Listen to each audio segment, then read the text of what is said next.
Welcome to the Theory of DFS podcast.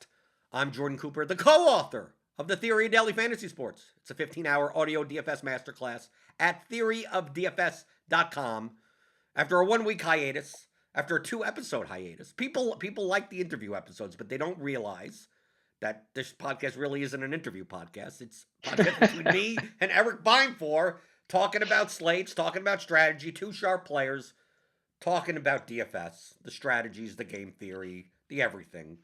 So Erik, back for another week. I'm assuming by your tweets that you the Chiefs putting up 3 points dusted you. Oh my gosh, that was one of the wildest slates, a roller coaster of emotions yesterday. Where, yeah, as you said, I was all in. Not that Derrick Henry was like super leveraged, but I was fading Derrick Henry and playing. I was all in like Titans passing game stacks and stacks of that game. So Tannehill stacks with mostly Tyreek Hill, bringbacks, like early slate, multiple sites. I was pretty adamant that was a pretty huge edge. So that was where I lived, and then learned a little bit from some mistakes that I've made over the course of the season around what I thought was the edge. And I think I actually feel like I played well, but I don't know how to predict the Chiefs scoring 3 points against a team that lost to the Jets. I don't really know how to predict that one. So like it is what it is. It didn't work. Sometimes that's how it goes. But I've had kind of a rocky season, only a couple of winning weeks, and this one actually was one where I felt really good. Like even some of the times I've had better weeks, maybe I felt worse about my play, but I actually feel pretty okay with everything. And I also had Miles Sanders. I set up the Foster Moreau thing. I had Foster Moreau locked and loaded and ready to go, and got Miles Sanders with a little mini correlation with him and everything. Like I just feel like everything came together well with the lineups, but the results didn't cooperate. Yeah, if I take a look, like what I did, just to let you know, because what I'm doing now, yeah, yesterday was my most successful week this season, but primarily because in cash I swept everything on DraftKings I won 93% of my head-to-heads, and on FanDuel I've won almost 99% of my head-to-heads. I only lost 3 head-to-heads out of 600 and something contests on FanDuel. It also helps that I win the 2v2. My last 2v2 in FanDuel Cash was, do I play Mahomes in the Jets defense or Lamar in the Giants defense? That worked. And I played Lamar in the Giants defense. So that when Mahomes is 47% owned in double ups. Yep. But I mean, my GPP, I played 17 GPP lineups. I cashed 9 of them. None of them more than like min cash or 2x or 2.5x. Because I didn't have any Damian Harris, I didn't have any McLaurin, didn't have AJ Brown, I had none of the one offs and the running backs, like snowflake running backs for the most part. Yep. Uh, Yep. I felt it was way more manageable. Like this is the first week this season that I've not made a 150 type build, 100 to 200, whatever. Primarily for 2 reasons. One, the slant is coming down. The slant is like 20K to first, 10K to second now. It's a smaller contest. And being that it's still 150 max, it occupies more, like 60% of the field are 150 maxers now. I mean, like Right. as it gets smaller, when it was 65,000 entries, the percentage of 150 maxers was hovering somewhere around 27-ish%, 30-ish%. Now the flea flicker is a 50K to first, it's $5 entry, but the payout Yep. structure sucks, right? By 8th Yep. place, it's $1,000. But that's that size contest. And the amount of 150, it's similar to the old slant, just with the crappier payout structure. So if anything, I may think about maxing that one, but I didn't want to do either. So once I decided to not do either, I said, well, why am I bothering with like throwing 20 entries into the play action, like as a Hail Mary, or like, why am I doing any of that? So I'll do 3 in each power sweep, do the double spy, do the other spy, this spy, the two $50 red zones, like $50 and up. I did the $33 five max, okay, I have 17 lineups for like a total of like $1,800, and then just cash, and just obviously my cash lineup in tiers cash and FanDuel cash and cash everywhere, Yeah. without the distraction of having to put together 150 to 200 lineups, especially with like Shepard questionable and what we had the Ramondre Stevenson inactive. We have Waller, who knows what's going on. Yeah. And so now I have to make these if then types of sets. Well, if this is in, if that's, I have to do late swap. I said, no, let me just focus. Like, what do I want to do in 17 lineups and just do that? And then I could focus on these. Well, what if Waller's out for my cash lineup? What do I do? Like, then I could focus even, so I'm not just pressing opto button and just whatever the hell happens type of thing. Do I want to play this guy or that guy? 2v2s? And I focused around basically four. I said, I'm just doing 4 stacks. I'm doing Stafford, which is the most obvious one. I did out of the 17, I did 3 Stafford stacks, but I tried to get unique, playing Woods, playing Higbee, something like that, and not playing Darrell Henderson. So like that's the lineup for the Rams passing game, and then use Swift as the run back. So that works out, right? Then I also have Tom Brady, and to me, like Tom Brady without Antonio Brown in, it's not that hard. Just give me Brady and Godwin Evans when they're 5,900 and 6,500. Out of the I had what? I had 3 Brady or 4 Brady, and I only had one of them with Darnell Mooney.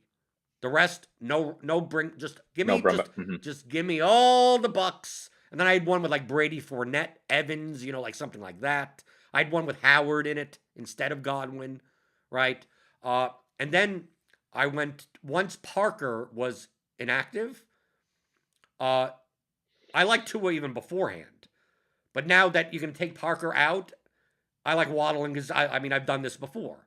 So I do Tua, Waddle, Gesicki, and then Ridley.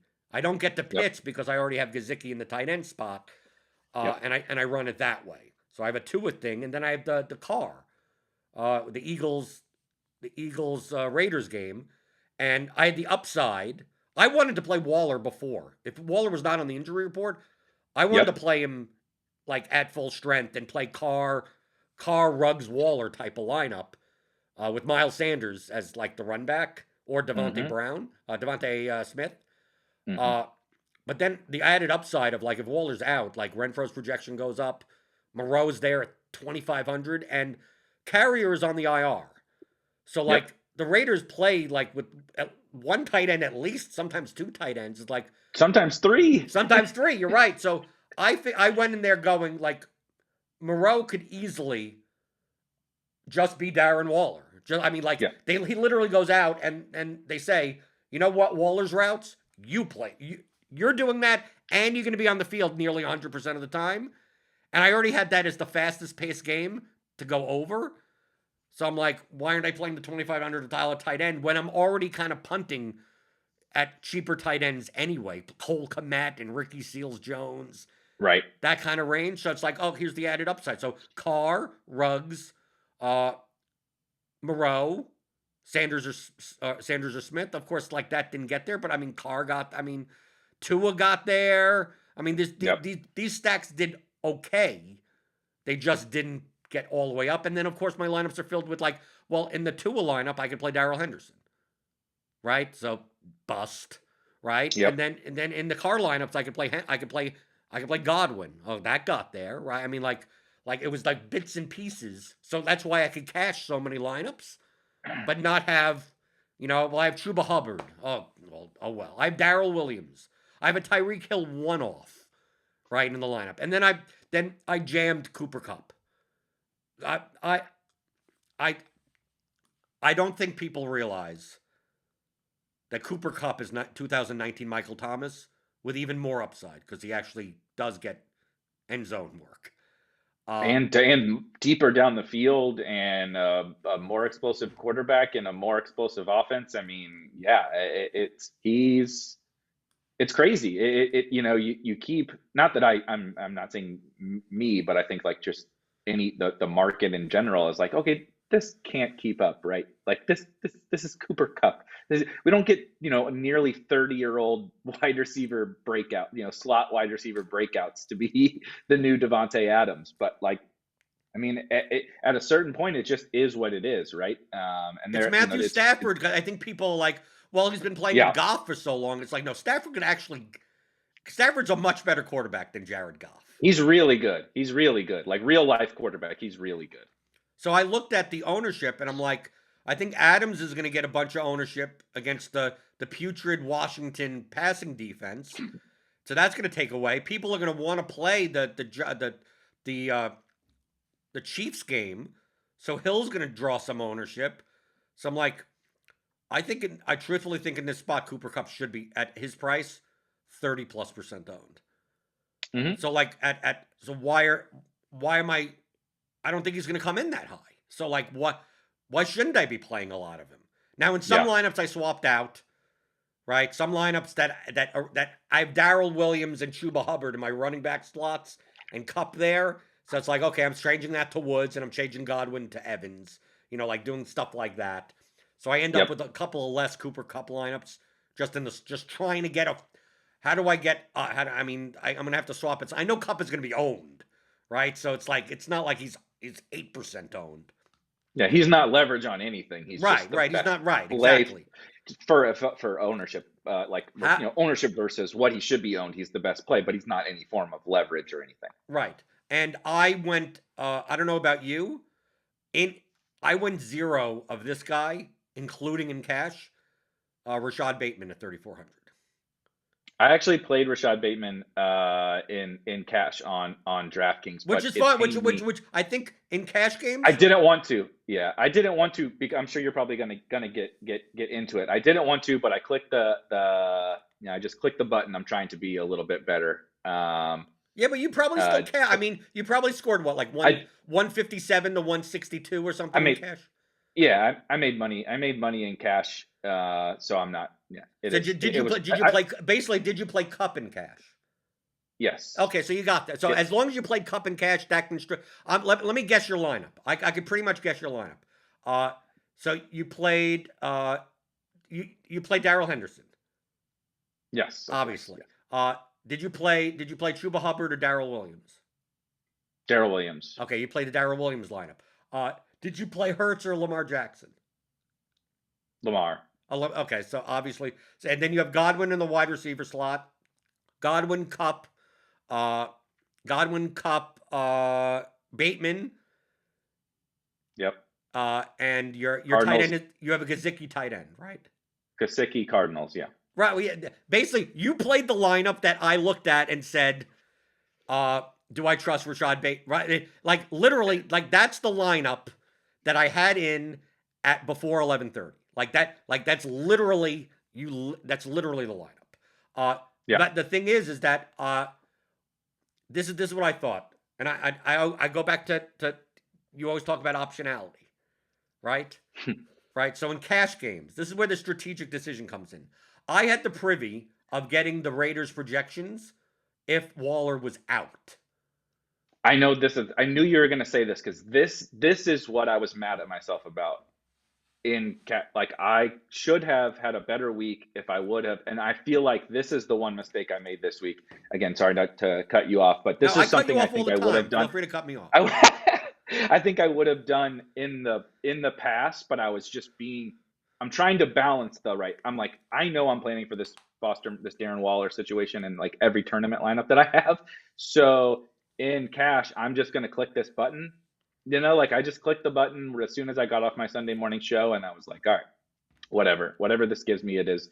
It is what it is. I think I forget who I even Henderson and whoever the best projections were in the blitz. That's who I locked, and then just went from there. But like it was like pulling at my heartstrings. My gal brain is like, dude, that Foster Moreau thing is like, this is what you want to do. This is what, you had you talked about like the devil on one, devil and angel or whatever. That's what I had. Like, dude, you need to do the Foster Moreau thing, but then it's like, not just trust it, just trust the projection, don't think, just click the button and don't worry about it. And so I'm trying to be a little bit better about that because, I think there's some potential long-term benefit to me because I feel like I'm good at assessing that situation like you just did. Like, okay, this is the time that this is right. But I also will get myself into trouble sometimes.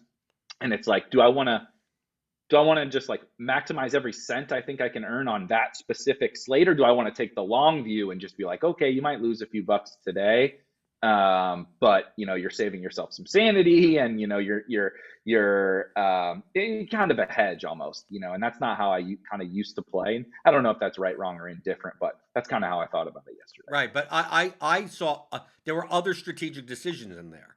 So Yeah, what I did was number one, I had the Raiders projections if Waller was out, so I was able to see what Moreau would project for, what Renfro would project for, what Carr yeah, would project for, what Jacobs would project for. Uh, Renfro already projected well. That game was the fastest paced game, and it had one of the highest totals. So I was on that mm-hmm. game to begin with, and uh, I preferred to play Hunter Renfro to Rashad Bateman. Rashad Bateman could have easily gotten 4 targets for 2 catches for 15 yards. I mean, he could have easily, like, Yep. just been nothing, right? So it's like, is he necessary? So I X'd out Bateman and ran lineups, and I was getting Miles Sanders in the running back slot. I thought Miles Sanders' range of outcomes was insanely wide, right? Oh yeah. Right, he could get 20 touches. He could also get 8 touches. I mean, like, so I wanted to avoid Sanders in cash completely, regardless of what his median was slightly higher than some others. So I X him out. So I take a look at this lineup, and it has Gesicki in it, right? It's very similar. It's essentially your lineup with Renfro, but instead of playing Lamar Jackson, you play Derek Carr in the quarterback slot, right? You're saving the money. Mm-hmm. The money that you're going 1,400, right? You have to go from Bateman to Renfro. You're pulling out from Lamar Jackson and going down to Carr, who the Blitz had at a great. I mean, the Blitz had Carr and Tua very well projected, and other Yep. sites did also. But I mean, you're also playing Carr and Tua. But I had Tua all, but I was planning to play Tua in tournaments too, and as well as in cash. And then Sunday morning kind of happened, and particular in tournaments, we saw some steam on that because of what like everybody sees now these things like, dude, Devontae Parker is out, Jalen Waddle, Mike Gesicki. I mean, Gesicki was obviously like, removing some of these other situations like the quote unquote best tight end play, whatever you want to call it. And so, yeah, I think I struggled with that Dolphins one more than anything because it was very clear, right? Like good matchup, good game environment, good pass rates, condensed targets, at least on one side. So I thought that one was interesting too, the Dolphins. right, so I put together a lineup. I'm like, okay, if I want to take advantage of Foster Moreau late, I'm not going to plug him in and then have to worry about finding the $500. I'd rather have someone there cheap. I can't play Ricky Seals-Jones because he's in the early game. So the best projected tight end in the cheap range was Cole Kmet. So I'm like, okay, so let me put together a lineup with Cole Kmet and let's see what it looks like. So it ended up looking like Tua at quarterback, Tua, Henderson, Hubbard, Kupp, Ridley, Renfro, Kmet, Godwin in the flex, Cardinals defense. Okay. So now I look at this lineup and I go, okay, I want to play Renfro even if Waller's in over Bateman, right? So like I don't mind that as it is, but his projection goes up by 1.5 points if he is in if Waller's out. So now if I bump up his projection, he actually comes in better than the lineup that you have, right? Just with Renfro in it and Tua and Cole Kmet in the lineup. And Foster Moreau projects for 1.5 higher than Kmet for 500 cheaper. So if I leave 500 on the table, I actually get 1.5 more. But the extra thing that I get from this, which you'll be proud of me, I guess, is you know what information that I'll get. Who are the chalkiest players in cash yesterday? They were all late players. Henderson, basically Henderson, the Cardinals defense, and Godwin. There were cases to play Adams instead of Kupp. There were cases to play, Bateman was also going to be like the fourth chalkiest. So what will I know at 4:00? I'll know Bateman's score. If Bateman puts up 26 points, you know what, and Waller's out, I switch Cole Kmet down to Foster Moreau, and then I get off of Godwin and play Fournette instead for 500 more. Or I get off of Henderson, right? And then I play Josh Jacobs in that spot. Or I play Miles Sanders and I move Godwin to Evans, right? There's so many different combinations of me being able to get off of Godwin, Henderson. I could go from the Cardinals defense down to the Eagles defense. Like, there were so many swaps where I could swap onto a very well-projected guy that's negatively correlated. I could play Robert Woods instead of Cooper Kupp. I mean, like, there was just so many versions of that I'll know Rashad Bateman's score. I'll know Mike Gesicki's score, even though he was only like 18% owned in cash games. So, like, to me, all I can see is upside. Do I play your lineup, and now I'm locked? Now it's like, now I'm not going to be able to play Moreau. I already got Bateman in there. The switches are like, do I switch from Henderson down to Jacobs and then Godwin to Evans? There were some swaps like that. But to me, it's like, as long as I'm able to fade a big game by Bateman, I think my lineup is good. And I also get to see, I also get to see Lamar Jackson score. And I get to see what my difference between Tua and Lamar Jackson is, and Tua beat him by 4 points. And Ridley didn't have he had a touchdown, thank God, but he had 12.6 points. That didn't help me at 6,600. But with all the ownership out there, I'm looking down the list of ownership in double ups going, no one did well that was owned. Like, no one did enough that I'm like, I'm fine with my lineup. And then I just went Cole Kmet down to Moreau, left 500 on the table, blocked Godwin, blocked Henderson, blocked Kupp. Just end of story. It's like, but I have that extra, I got that extra information because the key part was the fading of of Bateman in that lineup. And then if I play Bateman and I plug in Foster Moreau, you end up in a very weird range at second wide. You end up with DJ Moore. You end up with like something, because you're probably playing Godwin, you're playing Henderson, you're playing the Cardinals defense. Like, you're just blocking all those things right there. Like, you end up with Mahomes in the lineup. Like, you end up basically allocating salary if you're playing Bateman and Moreau to people that just have raw points and not because they're good point per dollar values. That the top, if I ran, what I did was before the slate, I put in the Raiders projections if Waller was out, and I ran the top 20 optimals. And one of the top 20 optimals was basically the lineup that I had in cash, but just Carr over Tua because I had the extra $500.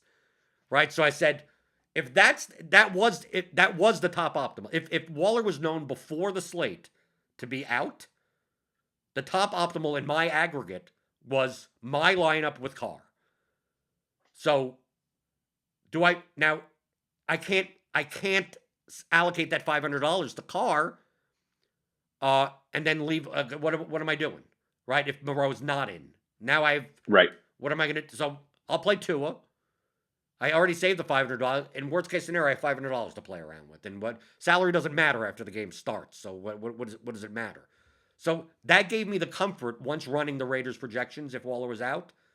That, like, dude, if I would have just clicked the button 2 minutes before lock, like, that would be it would have ended up being my lineup anyway. So, like, if I didn't want to play Bateman, I think I had a Bateman lineup that was close, but it was just, all it was doing was allocating raw points and being almost the same projection. Like, for no apparent reason, like playing Mahomes at quarterback, playing Kyler Murray at quarterback, right? Just because he was 1 point higher like that type of thing. It's like the standard deviation of this 2v2 is way, way higher than this one. I just have to have the mental fortitude, right? On the Gilcast, like, are you going to be mentally weak or not? I looked at Tua in cash and said, I'm not going to be mentally weak. And I plugged in Tua Tagovailoa into my cash lineup. And I said, let's see can it get me 20 points? And that's all I need.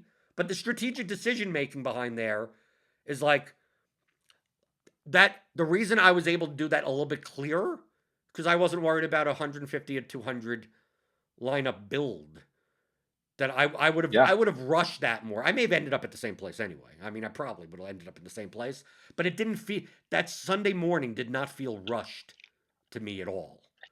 I didn't feel like I It's really needed to prepare on Saturday night because I wasn't building 150 lineups. It's like, dude, I could build 17 lineups because I don't hand build them. I still build. I run 300. What I do is I run 300 Stafford lineups and then I pick like the three I want. Right? Like I go mhm. through it. Nope, nope, nope, nope. I'm getting too much of this. I X out Bateman. Let me run 100 without Bateman. Let me run 100. Let me run with a secondary correlation in there. Let me see what these look like. See, Yeah. I have I put in my own ownership. I put in the aggregate projections that I use, and then I just go through and pick. Like, dude, I could do that in an hour and pick the 17 that I want, and then cut and paste or whatever. So like, it felt like this was the first NFL week that I've had in the past like probably 3 years that I felt more like I think I felt more like you, right? Just not Right. not really rushed. Like you could just kind of ponder things and go, should I do that? Are people going to do that? Are they going to, like, and just like, okay, 17 lineups, and then I weave all the lineups together. So that's why I didn't have any Jamar Chase. That's why I didn't have any McLaurin. Like in the lineups that in my Stafford lineups, I have Ridley right as a one off, right, or I Yeah. have Gesicki as a one. Like I'm using those 4 games as just like, well, I got to have every lineup must have $1 in it, right? I'm either having Fournette, Evans, or Godwin in every lineup. I'm either having Waddle, Gesicki, or something. I'm having Hunter Renfrow. I had Hunter Renfrow in 10 out of 17 lineups, right? I have Henry Ruggs in 4 as a one-off in my Brady lineups, right? Like, so Hmm. it's like I'm never gonna get to Chase or any of that. I Tyreek Hill one-offs or whatever, but he actually ended up. I was gonna say that. Uh, did you? I mean, first off, I mean your take on my newfound. I may do this next week also. I may just like I'll just play 15 to 20 lineups and kind of $50 plus single entry 3 max type of things, and and obviously play cash on like all the early only tiers, whatever, all that type of stuff, uh, and not have to worry about like do I have 3% Khalif Raymond in my Ram stacks for the large field stuff? It's like, dude, if I don't have to like just there were just it seemed like 85% of the player pool. Like I just didn't even have to. I just like well, how much Darius Slayton do I have? Like I just have zero. Like I'm just Yeah. not playing any Giants today. Like I don't even have to think about it. Right? I have Hubbard in 3 lineups, and that's about it. No run backs, no nothing. Just okay. I don't have to worry about like, well, how much Dante Pettis am I getting? Like, I think the contests, especially large field stuff, there's more of an edge there because of the amount of casual people Yep. in the lower stakes stuff. But like from a mental sedate, like it felt like I was rewarded. It's like okay, I was in the best mental state I was, and I in cash games. I mean, like a five. I had 5 figures in winnings just from cash games going through that process and still having very. If you looked at all my GPP lineups, you'd be like, no, these are lineups that did well except for this one snowflake or this Yeah. this one thing type of thing. Uh, so what are your thoughts on that? And then I'll ask you the second question. Yeah. It's really funny that you bring that up because you had one of your shows last week where I was out, where I think that aspect of like DFS was kind of ignored in the conversation, not by you, not trying to go down this road, but like that's part of why I play the way that I do. I like we've had this conversation how many times, right, over the course of the last however many episodes that we've done, where you've never heard me argue with you and your methodology to like, okay, in these I want to go where the competition is the weakest. That's where I can, that's where I have the greatest edge. That's why you play the contest typically, not this week, but typically that you normally play. And you will never hear me argue that ever because it's true. But part A, I despite trying, and maybe I just didn't give it enough time. I don't think I am at my brain is as wired to do that. But also, like you said, being able to hone in, like there's a lot going on a football Sunday. So like I'm betting props, I'm betting sides, You got to I'm show. playing You got to all the show at 11:30 in the morning.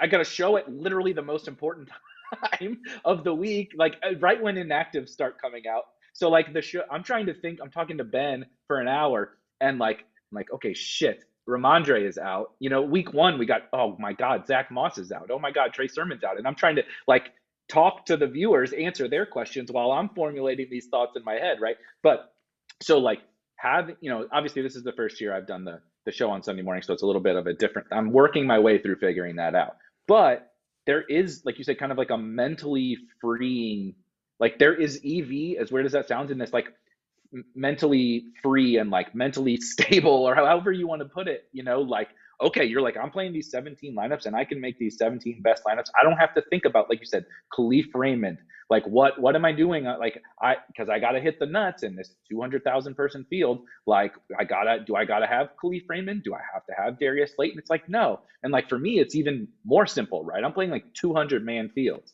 200 to 1,000 man fields. It's like, Right. You're not I getting don't give burned a by Allen Lazard one-offs. yeah, I don't give a shit about any of those guys, because even if they do well, they don't matter because no one else has them. You know what I mean? But in the Millie, it's like, okay, I know that that's my greatest EV. I know that I have my greatest edge there, but it's hard to realize because you have to hit, how much of your money, how much of your thought process can you put into Allen Lazard and Khalif Raymond on a Sunday? Like maybe I'm just not, like I said, maybe I'm just not good at that. Maybe the best players will tell you, like, no, that's where my edge is I can figure out Khalif Raymond. I don't know. But like there is something to be said for like, okay, I'm spending this amount of money on a Sunday and I have this much in cash and this much on each slate, right? Early only, whatever. You're, like you said, you're playing tiers, you're playing multiple sites, whatever. And pulling that down into having to make as many or as few of decisions as possible so that you can optimize yourself for all of those decisions, because you are a fucking human. You, like, I can't personally, like, I still don't even know how you guys all do it, right? Playing all the slates, playing 150 teams across multiple sites and all that. Like, Robot Osimo is playing every slate in existence for DFS across every single. He's playing LOL on football Sundays and 150 max. Like, I just don't know how people do that. Not even just like the process of going through it, but you still have to. I know it's autumn. There's math behind most of these people that I'm not good enough to do. But even with like the math, you still have to make decisions, right? Like there's a decision making process that goes into it because it's still a peer to peer game, right? And so I think that there is something to be said for what you just outlined, going in and being like, all right, I've identified, right? That's what I did. We came to different conclusions, but I'm like, I identified this Titans thing is that's my stand for this week. Right, wrong, indifferent, I don't give a shit because I'm only playing a handful of teams. That's my decision, and now let's figure out how to optimize around it, right? You did 17, and you were like, okay, the Rams are this much of my edge, right? So I'm going to do my 3 Stafford, especially the Rams leverage off of Henderson. That's part of my edge. We talked about it. The Madison week. Like I screwed up my team, but I was like, okay, out of my 3 teams or 5 teams or whatever it is, like I want to dedicate the one to the leverage off of Madison. Whether that was right or wrong, it was like, okay, I made that decision, optimize for that, move on to the next thing, as opposed to like all this never-ending cascade of decisions that you have to make on a football Sunday. I really do think that there is something to be said for that, and it's not that like you can't win. Obviously, you can win doing what Osimo does and doing what you have done and doing what Brick does and doing what all these awesome players do. But there's something to be said, especially for like if you're listening to this and you're not a pro, I think the pros probably don't give a shit about what I'm saying. But like if you're like a casual player, an average player, above average player, or a below average player, like there's something to be said for like optimizing your like thinking, right? Not just like optimizing your DFS process. Like how can I extrapolate the most EV? That's what people are always talking about. And like it's not just that, because there are things like there's a finite amount of time on a Sunday morning, especially like the slate changes, right? Like you said, like after inactives, like things can change. Things can change with the Darren Waller news. Like optimizing your process around that. Maybe that does, maybe it still leads you to 150 maxing, but figuring out what works best for you, I think is like a vastly underrated thing. And that's actually part of what has led me to playing the way that I do, because I can't do, I struggle. I'm playing less teams than you just played on Sunday and you played yesterday. And sometimes I'm struggling with like the time management and decision making and pulling in everything, on a Sunday morning. So, I think it's fairly, arrogant to say like that's not a big part. Some people will kind of ignore that aspect of it. And we've talked about in the past, like, we're all humans, like a human can only do so much, even whenever, if your process is like math based or whatever. And I think most DFS players are not that, right? They're not doing what Osimo does. They're hand building, or even if they're doing closer to what you're doing, it's a human thing. And so optimizing that process, I think, is actually like really, really important. Well, it's more the fact of, would you rather do 100% of the things at 80% strength, or would you rather do 80% of the things at 100%? I mean, like that, to me, that's how I Yep. view it. So when people are like, "Oh, why aren't you 150ing Yahoo today with the overlay?" It's like, because if I do that, I got to do. I mean, like there's only so much that one person can do. And basically, very very similar to the conversation from 2 episodes ago, is that you have it. You have to have. I think people don't have goals. I think there's people have the spectrum on goals. People seem to have in the space are on complete opposite ends of the spectrum. You either have people with goals of they play as a hobby. They want to play well as a hobby, right? But they have no like I'm not looking to quit my job. I'm not looking to win $1 million, like which is fine. But then they play in a way that they're trying to win $1 million, right? Yeah. Right. So it's like hobby people that are like, but if that's their if you're playing for entertainment and that's what you get entertainment of, having a $20 milli sweat, God bless you. But then you're not listening to this podcast. Then you just who cares how good you are? Who cares? Just it's a scratch off ticket. And then you have the other end of the spectrum where it's like, if you're not looking to make $70 million, then you're doing it wrong. Like it's like there's got to be a million. There got to be a middle somewhere, right? So from a goal perspective, so true, right? Isn't that true? It's like, you only played 80 lineups. Like, if you have an edge, why didn't you play 150? I mean, like, well, why do I have to? Like, why? Like, there's you could sacrifice EV for the sake of some other variable, and it depends on what you're solving for. Like, I'm solving for, basically, my equation on playing DFS is solving for two things, essentially. I'm solving for one, never having a real job, right? Yes. That's the number one thing. It's like, it doesn't matter how much I make, as long as I never have to go into a cubicle and do work that I don't want to have to do ever again, right? I've been successful at that for 19 years. So, okay. So that's number one. Number two, the most money for the least amount of time, right? Yep. Now, can I make the most amount of money if I put in 80 hours a week? Probably. But how much extra money am I making for that? And am I already solving for the first X? Did I already accomplish the never have a real job aspect of it? Yes. So now I'm solving for the next equation of, how do I make that amount of money in less time, right? And less, like, if I could do that by only putting in 2 hours of work a day, then if you put in 4 hours, you'd make 1% more. It's like, well, those 2 hours are worth it to me. Well, what are you doing in those 2 hours? Who cares what I'm doing? If I value 2 hours of watching Netflix or something, or having dinner with my wife, or whatever, or just simply watching games, or whatever it happens to be, like, that's my prerogative. That's my equation. So like yes, am I gonna make $70 million in no? But that's not the equation I'm solving.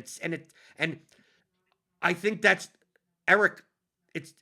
I think that's the most important equation for your DFS. Like, before you even think about entering contests or entering lineups or entering anything, like, because people talk, it's not like this is not a foreign concept. You listen to plenty of good DFS podcasts that say you got, about primer, basic stuff, right? The NBA primer for the season type of thing. It's like, you got to define your goals. And some people's goals are, I want to win the millie. Well, okay, that's not a reasonable goal, but I mean, and okay, then you're solving for that. But it's like, but the question comes before that. Well, why do you want to win the millie? Like what? Like, Yeah. and Eric. It seems. I don't know if this is true because it's not for me. The ego boost of like winning a millie seems to be more valuable to some people than the money. Then I want to win a millie because so I could say that because they view that. I'm not even talking about like pro players. I'm just talking about in general, people in general. Oh, if you're not trying to win the millie, then you're not. Then that's going to prove that you're a good player. Like that doesn't prove. That doesn't. Number one, it doesn't prove that, and number two, who gives a fuck what other people think about? Right. Right? Who cares? Right? But I can't blame people on the other side. If that's the equation you're solving for, then I can't. I'll put up my hands and say then that's your equation. It's not my equation. But if your equation is like I want to be able to beat my chest, and show that I've won $1 million, or I mean this perfectly goes into live finals, right?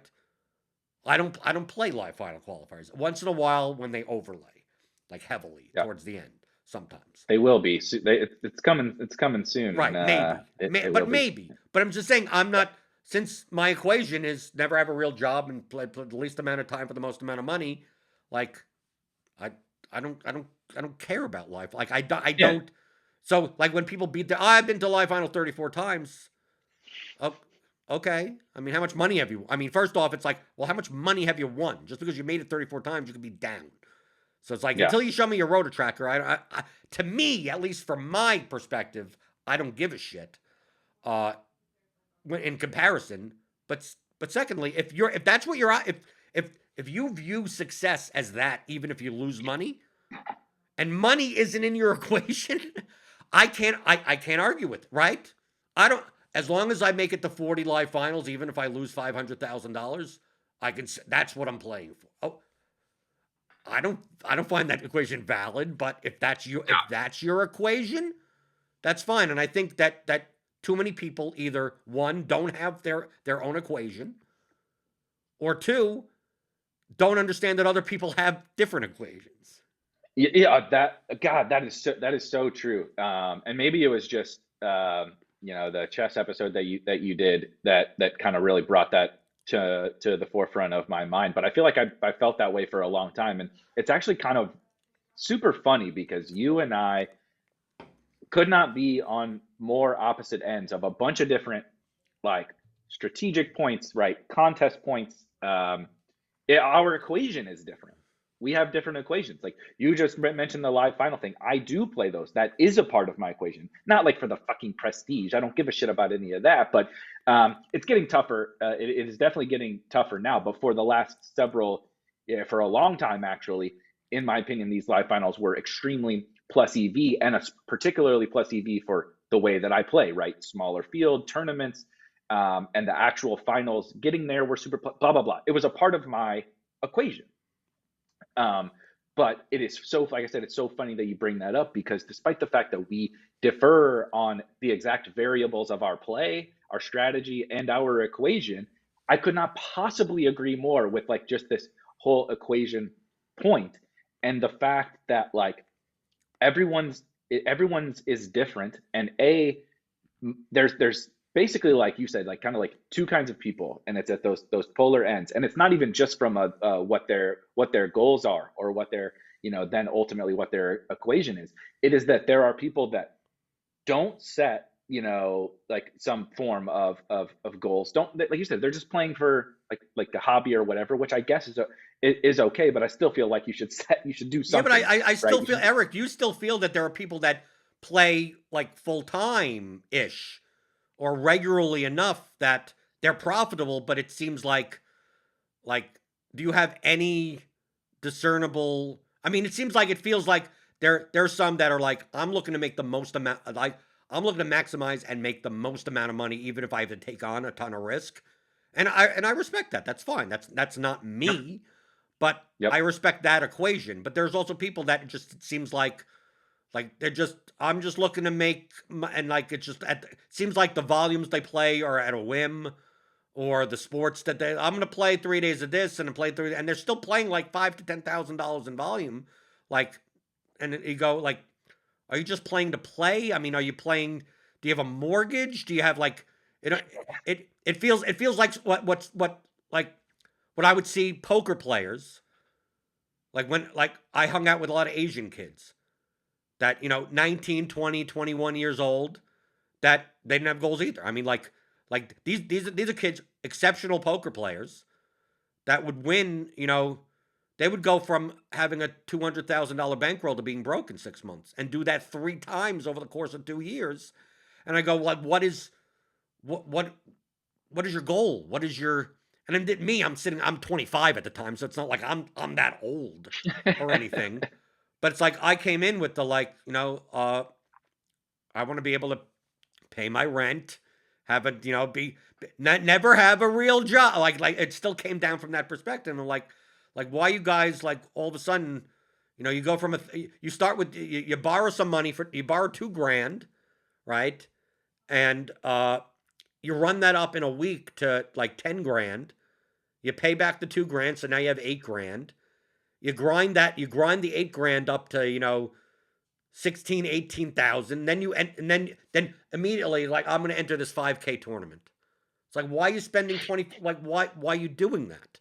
And then you get knocked out of that tournament. Now you're down to 13,000. And then they constantly like grind it back up, and then they take a big shot. Like, oh, I'm going to play this 5-10 no limit game with a 5 grand min buy-in or something. And it's like, dude, that's a quarter of your bankroll. And then yeah, because the table, I take a look at the table, I take a look at that private game and go, that's a gold mine. But it's like, it's a gold mine that you could have $100,000 swings in, Yeah, right? exactly. And then next thing you know, like then literally one of these kids, that like this is like based on a true story. Like the very next day, drives to my room in a brand new $70,000 BMW. Like literally, like he played in that game the night before, and then bought a BM. Like it's like, dude, what do you do? It's like, yeah, I still got 30 grand, and I still bought a. You bought a new car for I don't know if it's 70. It was just a very expensive BMW. Let me tell you, 3 months later he sold it. He had to say and he took obviously a big loss because the cars depreciate so quickly. He had to Yeah. sell it because he was broke. I mean, like I'm looking at them, and yes, 19, 20-year-old kids. I mean, you're always stupid when you're younger. Uh, but like, what is the end game here? Are you gonna like? It's not just I want to level up until I get the end. Like they're playing like it's a video game, right? So people play DFS like, well, I'm gonna play this, and when I get a big hit, then I get to move up to the $1,000 contest. Then I get to move up to the 5,000 until I get to the end boss. Like I'm not done. It's like, dude, it's perfectly fine to just be the best player at the middle stakes and do that for 20 years. Like, Yeah, what accomplish that goal, right? What maybe your goal is, right? You want to beat the boss, right? You want to be the best DFS player in the world. You want to go take on Empire Maker every day in right, you want to 10K head to head, outrank Awesemo on the Roto Grinders which leaderboard. like you said, that seems like a fool's errand to me, but if that is what you want, go for it. Like that's fine. At least you have figured out what that thing is, right? For me, this conversation is so fun for me because I liked it. That like this is all it's the motivation. But why are we doing this podcast? Like it's part of my equation. Like I play DFS for everything that you just said. Because I don't want to go back to the corporate world either. I did it. It sucked. I don't want to do it again. So I want to stay in this. I am employed in this space. It makes me happy. I enjoy it, right? I get the money to be able to, my wife gets to do whatever, she wants to do. We get to go on vacations, blah, blah, blah. All that shit is fun. It makes my life more enjoyable. Life quality is a huge part of all of this, right? Also, everybody's getting into all their, it's a fucking NFT crypto phase, right? But like part of why I'm doing this is because I think that I want to do, I started a freaking best ball site, right? Like this is a long-term investment for me. It's not just grinding out the profits of DFS, right? It is also like a long-term investment in terms of not just like my brand, but like a product, right? Like owning a product that I can, sustain over the course of however long that it makes sense to sustain. That's a space that I want to be invested in, that I've, kind of come to realize. And so like there's just all of this shit, right? The equation has like tons of variables, but it all kind of comes together into, again, pointing back to your episode with Chess. He mentioned that, like, you talked about how, like, I think I have a little bit of an edge in the figuring out the higher stakes, smaller field stuff, because I know what those guys are going to do. And his counterpoint was made me laugh. But if Erik truly had an edge in those contests, he would max every single one of those contests, every day on every slate or whatever. And I'm like, I mean, I guess, yes, but that goes to your point of like, well, people saying like, well, why aren't you trying to win, $300 million a year playing this? It's like, well, I have an equation, and all of that, everything plays into it. And for my mental health, and for like my my bank account, and like the volatility of my bank account, and EV is not the only thing I'm solving for. You know what I mean? I'm solving for a lot of different things. And so like it makes more sense to me for all of the other variables to play the way that I do. I think I've solved for how I need to play for every variable that an EV is not the only, total raw black and white binary EV is not the only thing that I'm trying to figure out in this. As long as you're as long as you're positive, though, I think the differences here are not like, oh, it's the magnitude that we're talking about. So, for instance, like the way that I teach, like on the pregame show, I go, how do you find plus EV lineups? I'll show you blunt ways to be directionally accurate, and ones that have worked for me to be directionally accurate. I could talk to Brian Hooper. I could talk to Alex. I could talk to players that much higher coding experience, much more statistical backgrounds. They'll be much more precise than me. They'll find, if we had to choose between 150 lineups between two sets, Brian's going to have his set is going to be higher EV. He's most likely all 150 lineups of his will be plus EV. Right. Brick, Osimo, Ricky D, McLovin, all those guys, right? But the thing is that my lineups, maybe I end up with 10 minus EV lineups. Maybe I have 50 lineups that are as plus EV as everyone else's lineups. But then I have another 50 lineups that are lower EV than other people's sets, but still positive. Like I'm just not playing, like it's not the optimal 150 set. Or the same thing if you're playing a 3-max or a single entry. It's like, here's a lineup that is plus EV for this contest based on who else is the ownership and everyone else is in there. It's not even in the top 50. If it's a 1,000-person tournament, 1,000-entry tournament, and you have the 51st highest EV lineup, you're still going to be profitable, right? You just, as long as you don't have anything below the 20% line. I mean, so the fact that, can you play in a manner where you could directionally be accurate enough to get in the top, 5% of contests and top 1% of contests?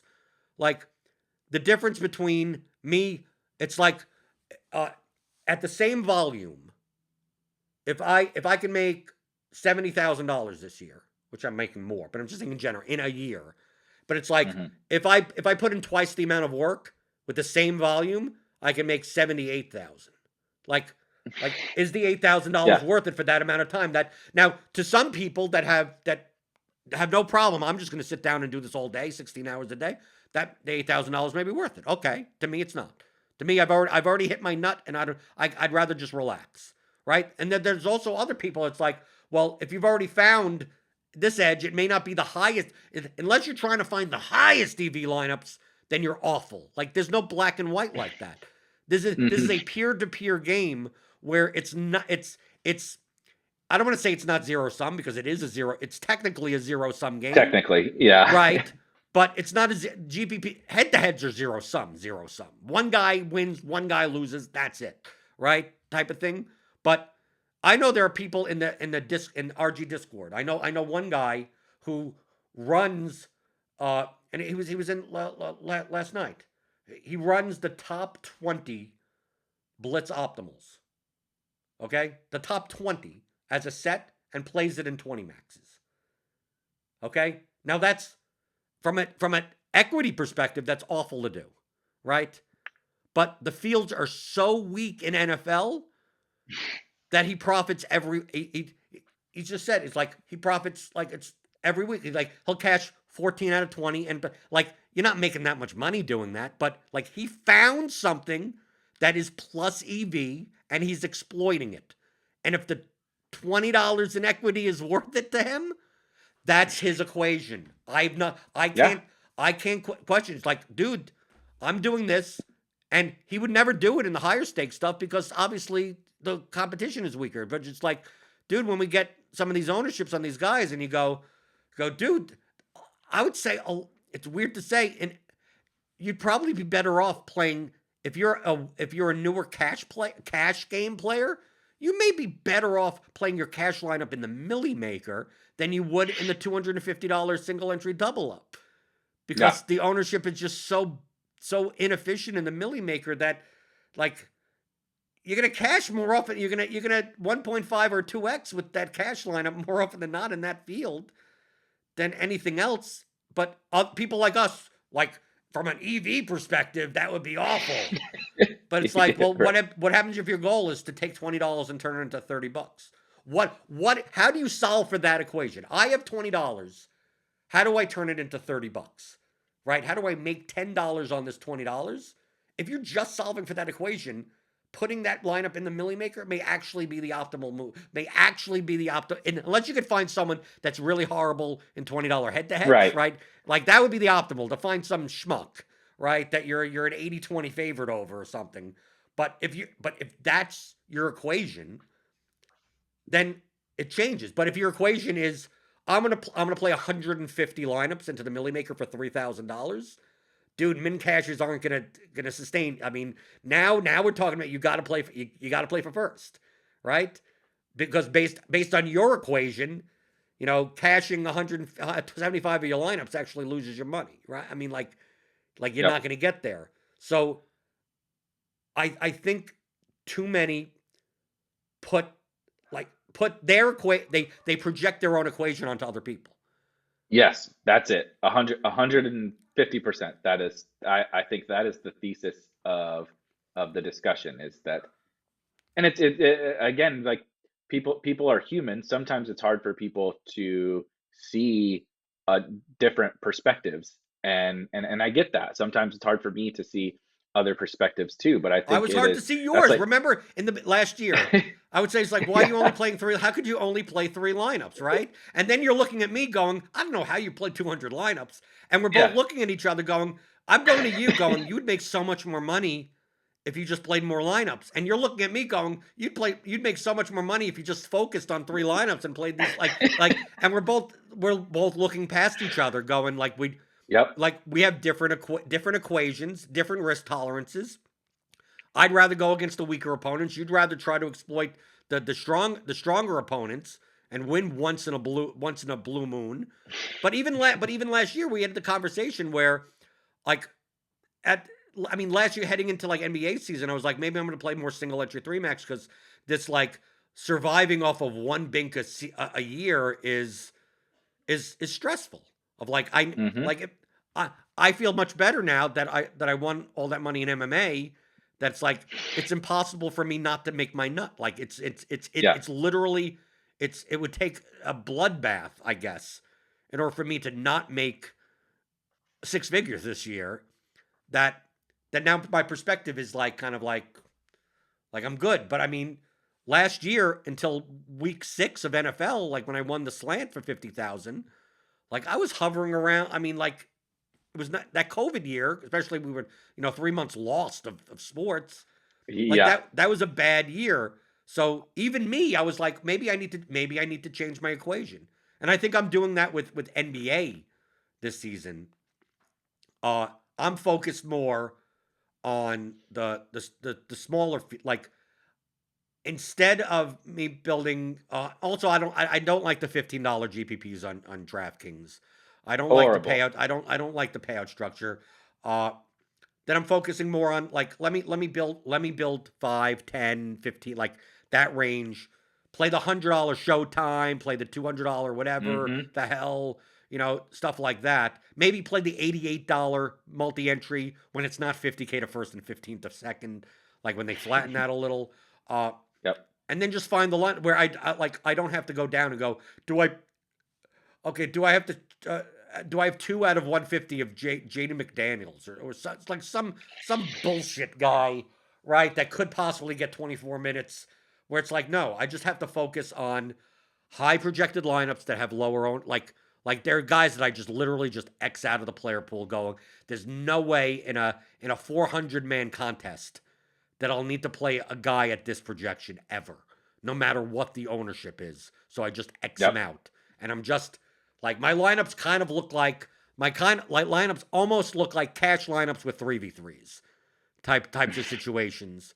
And Welcome to my teams. Yeah, right, well, welcome to but of my course, team. but it's so much less stress, especially it's I mean NFL and NBA are two different animals. Like you're talking about NFL, So different. you're talking about NFL. Like, oh my God, I'm doing a show during inactives. It's like, dude, NBA, the entire night is that. Yeah, I've really enjoyed NBA being back, and I think it's so funny because it kind of goes back to like this equation thing. I don't think that NBA DFS, like if I'm going to invest my time, is the most plus EV way for me to invest my time and money. The competition is better. Like it's by far the lowest EV thing for me, from a DFS sport perspective, because like you said, like the levers are very different, and the levers that you can pull are do not extract as much potential edge on any given night in NBA because it's not event based, right? So it's kind of funny to me that I have, since NBA has been back, it has been like a freeing experience, and I've had an absolute blast. It's nice because it helps kind of augment some of the swings, because like the player prop market is really inefficient, and if you're grinding DFS, like you probably have a pretty huge edge, whether it's like legal sports betting or even something like prize picks or whatever.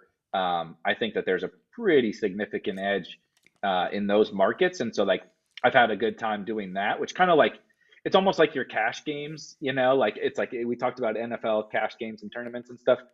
Those things are almost like my cash games. And then I can focus in on my tournaments. And like you said, it's like I'm playing in these certain contests. And I actually played for the first few nights, and I'm going to mix it in a little bit more. I would usually only play like one NBA team a night. Like that's all I would play. And that's just how I preferred to play. I have done a few more lineups on some slates so far where I think that, kind of the projection can be wrong thing we were talking about pre-show, where the assumptions behind the projections, whether it's something as basic as minutes, rates on certain individual players at the beginning of the season, especially, can be very wrong. And so I'm not even saying that I know better, but I know the volatility to a certain player's projection. Or like, I don't know. I got to talk to somebody at Roto Grinders. I mean, he's gotten to be chalky or whatever, but Precious Achua, we just keep projecting him for like 20 minutes a night, and he's, that's not like I haven't told anybody. I'm like, guys, this is not right. Like this is not a good projection. But like there are situations like that where I'm just locking this guy because I know he's going to be owned, but whatever the ownership is not high enough based on what I believe to be the potential inaccuracy of the projection. And so that edge is not that great, right? It's not like getting, the different levers that we'll pull in MLB or NFL, because if they swing your way in an event-based sport, it's very different. But I have enjoyed going back to the like mentally freeing, like Sunday mornings or whatever. I'm like, I got my prop action in. I'm just sitting on, I pretty much know I'm guaranteed to be playing these 4 or 5 guys tonight, and they're like never leaving my lineup, basically, no matter what happens. And then, like you said, it's like a 3v3, 4v4, whatever. Particularly on FanDuel, like I said, I was playing a handful more specifically over there because I feel like it was like if I just lock in like 4 or 5 dudes on FanDuel and then rotate around them in these lower stakes tournaments, it was like I just I went multiple nights of like literally cashing every team Yeah, well, that I played. FanDuel has, you can make more lineups on FanDuel than you can on DraftKings now. Yeah, Like yeah, everyone is available. Like the most valuable spots are like like on DraftKings, the most valuable positions, a positional indicator is when someone is both guard and forward. So like when you're shooting guard small forward, you fit into the most amount of slots because you could fit into the guard utility and the forward utility. yep, On FanDuel, like everyone has, like there are guys with shooting guard, small forward. They're point guard, shooting guard, small forward, power forward, center. Like you could play. Like I go through lineups and go like if you wanted to play 4 forwards this slate, you can because you could fit them in the small forward and you could play. You want to play 4 point guards that are technically point guards. Fine, and you go through and you go like there's so many more lineup combinations that you could make as opposed to DraftKings. The thing that I don't like on FanDuel, and this I'm not talking about the MPE as a concept. I prefer it because it helps sharper players. Is in your lineup, like this is hand builder from an Opto Bro, right? Type of thing. Because remember, I'm just playing on FanDuel. I'm just playing cash games right now. It doesn't show you the multi-positional eligibility in the lineup, only when you select the guy. right. Yeah, it's painful. It's so I'm painful looking and go, can this guy fit into that slot or this slot? And you try because and then to me, it's weird. DraftKings, you have to basically when you set up a lineup at DraftKings, an optimizer will do this automatically for you, but you're putting the players with the multi-positional eligibility in the utility spots in the later games. Right. If you're playing a 7 o'clock point guard, he's going in your point guard spot, not in your guard utility or your utility slot, right? So you're doing that. But you also, there are certain instances where, like I screwed up. I mean, I won, but I mean, I saw where I screwed up that like it worked out time-wise, but instead of having, like I had, who the fuck was it? It was a shooting guard. It was Luke Kennard, right? I had Luke Kennard on that night. And he was shooting guard, small forward. It was something like that. And I had Curry in the guard utility, not the utility. There was a way that because I was Kennard I think was point guard eligible. Like, and he was point guard, shooting guard, and I put him there. Basically, there was a way where if I was forced to play Kennard having a shooting guard because Curry was only point guard eligible. Correct. So like it would have been made more sense if I played Curry in the point guard spot and another guy in the guard and the Kennard in the guard utility and move a guy into the shooting guard spot, even though Curry's game was later, because now I would have a point guard and a guard utility as opposed to just a shooting guard. So if I wanted to play 2 point guards, I would have been able to. Now, I wouldn't. It didn't matter either way, and I don't even know if there was a swap that existed like that. But those types of things on DraftKings don't come around that often. That you're like, do I have to when do you play like a lot of times because of late news, right? It's 7 o'clock. You put together your lineup. I'm just saying if you're playing one lineup, right? But this could be for any lineup, and you put Tobias Harris in the small forward slot. And you put Tobias Harris in the power forward slot at a 7 p.m. game. And then news comes out a half an hour later that makes a cheap power forward a immense value. But you already have a cheap, there has already been one. So you want to play 3 of them, and now you can't because you have to play a small forward. And if you just played Tobias Harris at 7,600 in your small forward because he was SFPF and you did it that way, like, you would have been able to do that. So like those even the slots that you put them in, depending on late news, you have to think about to some extent. On FanDuel, everyone's like, I don't even know where to start with. No. I mean, like, because everyone is so eligible everywhere that it's like, okay, if I'm playing technically 3 point guard eligible players, I should probably be playing 2 in the point guard spots and 1 in the shooting guard spots, because there aren't as many shooting guards that I could play. But what happens if late news comes out and this $3,600 point guard on FanDuel becomes the play?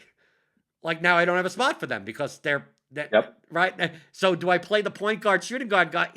Now, do you see where I'm going with this? Yes, FanDuel is an absolute mess, but the sick degenerate part of me kind of loves it because I love that. That's like this weird thing like about NBA. As you're going through there's no one on the planet that was more like infatuated with what you were talking about with the DraftKings thing than me. I have this sick obsession with that little nuance to like the positional thing and like, thinking about, we talked about that. Like sometimes I think about like late swap and optionality too much. Now factor that in for NBA.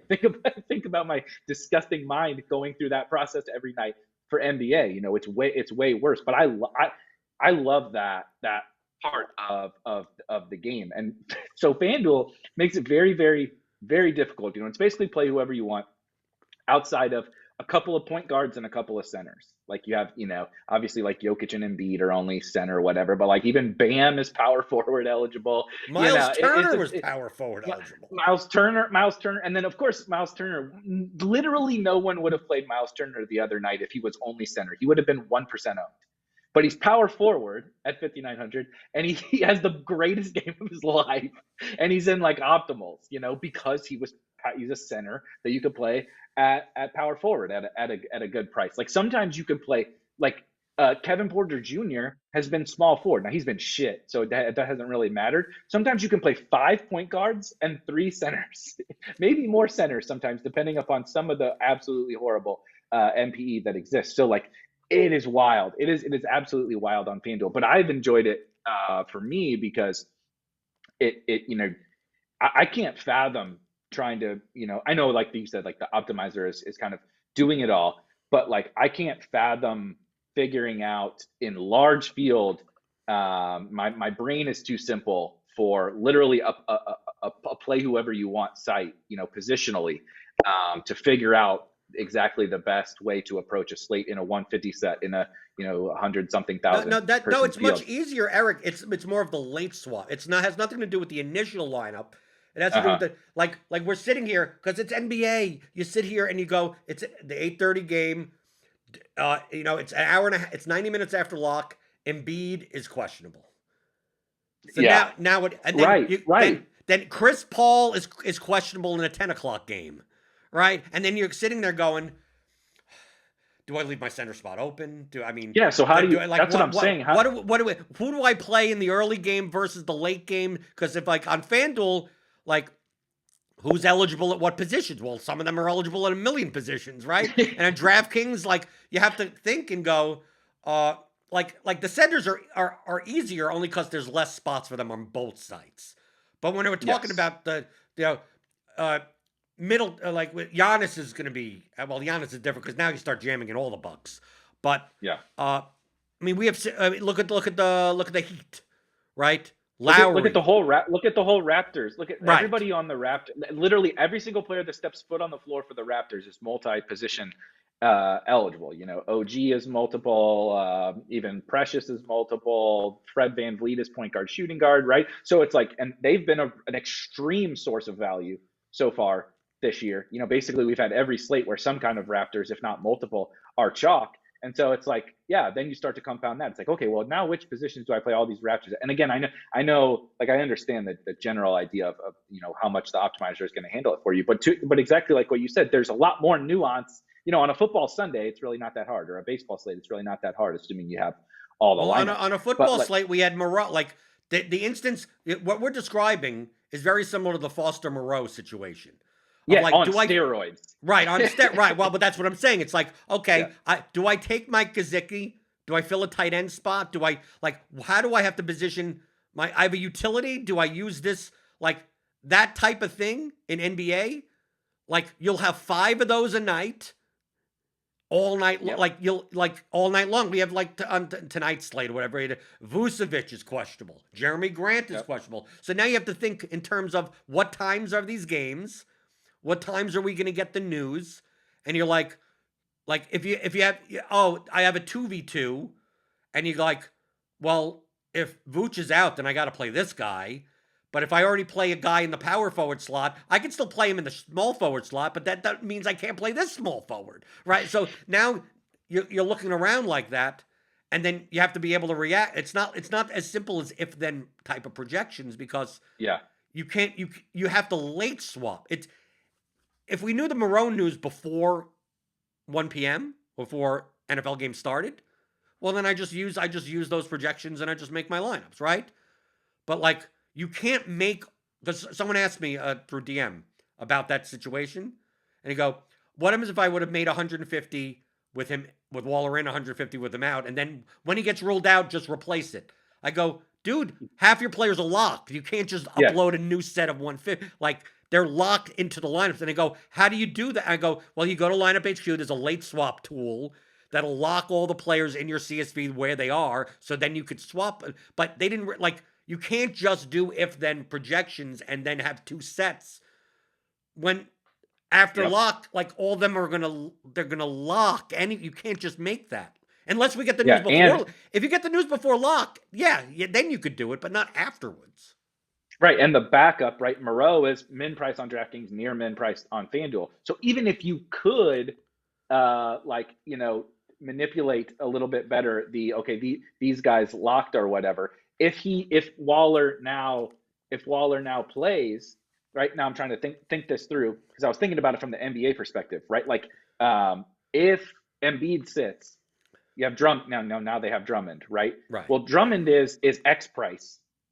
And so, like you said, now you have all these guys locked. You can't just be like, okay, I'll swap, right? I got unlucky. Embiid didn't sit. Well, you can't just swap because, Drummond is maybe a bad example. But if it was Paul Reed, right? It was Paul Reed is the backup, and he's min priced. There are no other min priced players to swap to. So then it becomes this like cascading effect of all these different swaps and all these different moves that you have to make. And it's not that it's not possible, I guess, but like, you're definitely making it's not it way optimal. harder. I mean, it's nowhere near optimal. I mean, you're probably just dead. Like it's probably just over for you on that slate. And even if you can come back on like a handful of teams, like you've just made a really really horrible, whether you're doing it like me or 150 whatever, you made a horrible set of lineups for that night trying that way. So it has to be like you said, it's if then, but it's okay.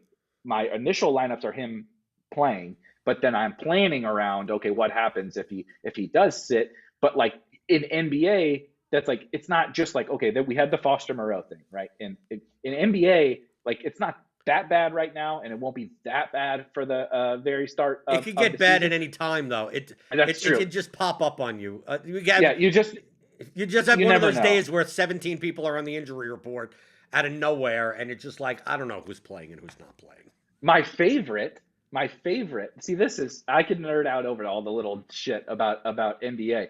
My favorite, if you remember, last year, so you have the Clippers, right? So we got deep into the season, and we have this conversation every day in NBA, and it's like, okay, so and so is questionable, or so do we need to plan around that swap, right? Are other people planning around that swap? Do the projections have that person in, right? What's the assumption that of my competitors are going into the slate with, right? Are they going in if so-and-so that's questionable is in my projections and then maybe they'll plan to swap, right? Or are they going in with that? Sometimes they'll be like, sometimes to explain a situation like that, it's one of those things where Kawhi is listed as questionable because it's a back-to-back and he most likely doesn't play on back-to-backs. That was the exact example that I was going to use, right? And so I remember specifically, I think we even talked about this, but I think that was one of my better NBA nights last year. But the projections, it was a back-to-back, right, deep in the season. Kawhi doesn't play back-to-backs. Kawhi hasn't played a back-to-back in 2 years. Well, some of the rumblings were actually that he was going to play. He wasn't listed on the injury report, but everyone in DFS made the assumption, okay, of course Kawhi's not going to play, right? It's a back-to-back. And then, so the edge actually was being like, well, what if they're wrong? The projections are wrong, right? So Paul George is a smash, right? Luke Kennard is a smash, Terrence Mann, blah, blah, blah. And so, thinking all those little situations, right now we don't have a ton, but like you said, at any time, it could be a few days from now, and the next thing you know, we got 8 guys questionable, and maybe some other like murky situations, and you have to think through all of that on one slate, not just one Foster Moreau decision, So but that's the thing that I both enjoy, and I think that I don't have some big projection edge. Again, we talked about it before the show, where I think there are a very select handful of situations here and there where I do think like the projections just got a situation wrong, whether it be they think a team's going to stay big and I think that they're going to go small, or like I said, I talked about Precious Achua. I think that we were just wrong on the minutes projection for him going into the season, and then maybe it'll adjust now, but it hadn't adjusted enough over the course of the first few games. You guys underestimated how much Nick Nurse hates Chris Boucher. That's what I'm saying. So here comes I'm not trying to say that the I know better thing or whatever, but if you listen to all upright, and so this is part of me being a basketball degenerate. But no, hold on, Eric. That's not I know better. You have to put these inputs into project where it's not. I hate when you say projections were wrong. The inputs into the projections were wrong. The projection was fine, assuming that Achua was going to play 18 to 20 minutes. As opposed to 24 to 28 minutes. Because once you put in 24 to 28 minutes, now the projection is right. So it has nothing to do with the model. It has to do with how many minutes you're allocating to the entire team. That's a human thing. At RotoGrinders, we have a team of people that do that. At ETR, they have a team of people that do that. At Fantasy Labs, I have no idea. There's a cuckoo clock there doing it. Because Justin Fan's at Underdog now, so I don't know who's doing it at Labs. All I know is that you have to admit that in DFS, like Justin, I don't get. How could he's that quick with NBA updates? So I know I've listened to him on a podcast talk about a little. No, he doesn't give it. He doesn't tell you how the sausage is made entirely, because this is how he's been so successful. But I know that they have obviously their templates and all this shit. They do a lot of pre-work, right? Obviously a ton of pre-work. I don't know. I'm following the news really closely sometimes too, because sometimes it is a time crunch, and I know I'm going to get his notifications, but I have Twitter and all that stuff pulled up. You have whatever alerts and lists and all that kind of stuff. But sometimes it's a tweet goes out from a beat that's Vucevic is out tonight. I get the alert 12 seconds later. Right. He's so 10 seconds after Shams and Waj.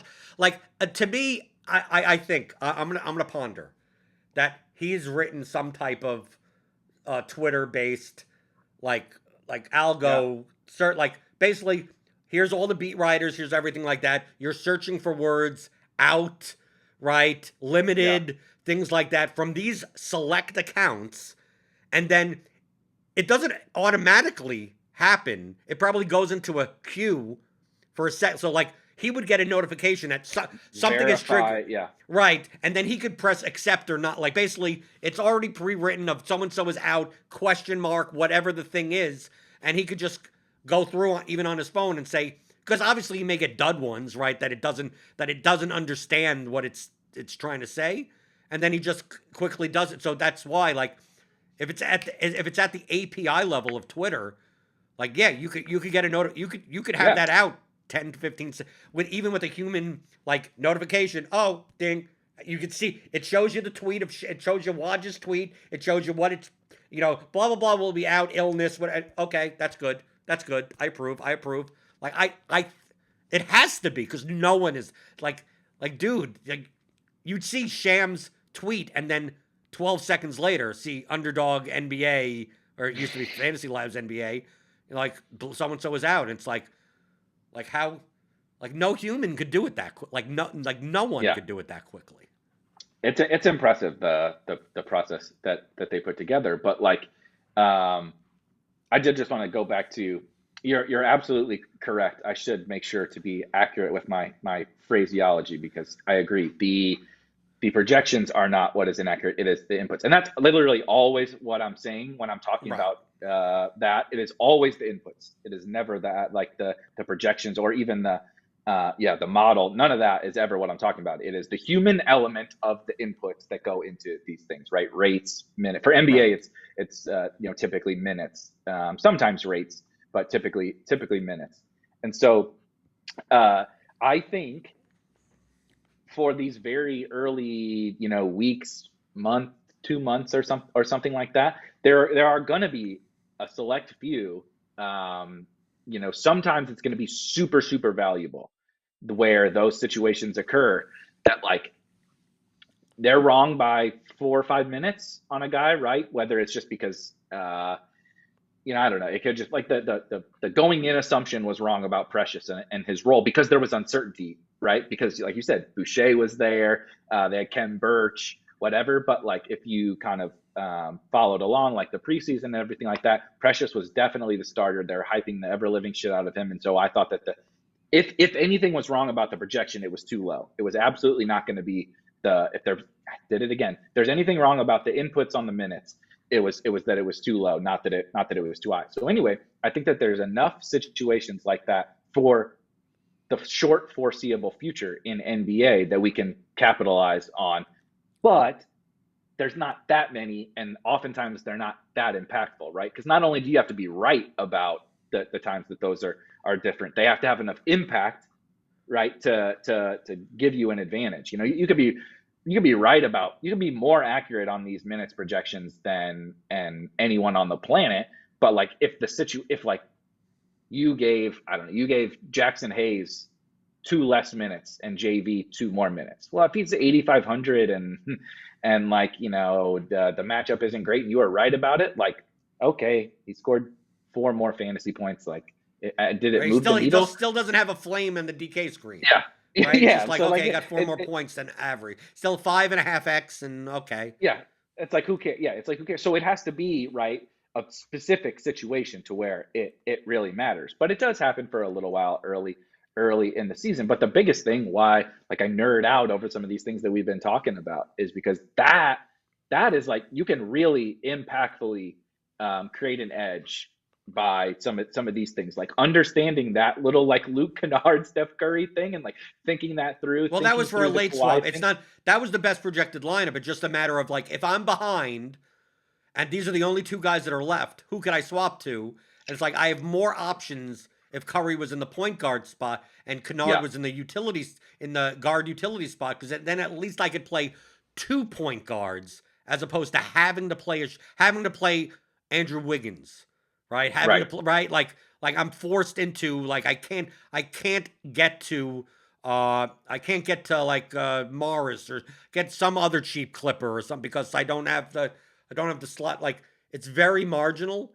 It didn't matter, but I looked at it specifically and I go, yeah, that would have been slightly better. Even though the times all line up, it's just like, well, these guys could have gone in slightly different slots, and it actually would have given me slightly more. An optimizer's not going to know that because they all look like the same time. All it's doing is times Yeah, and right.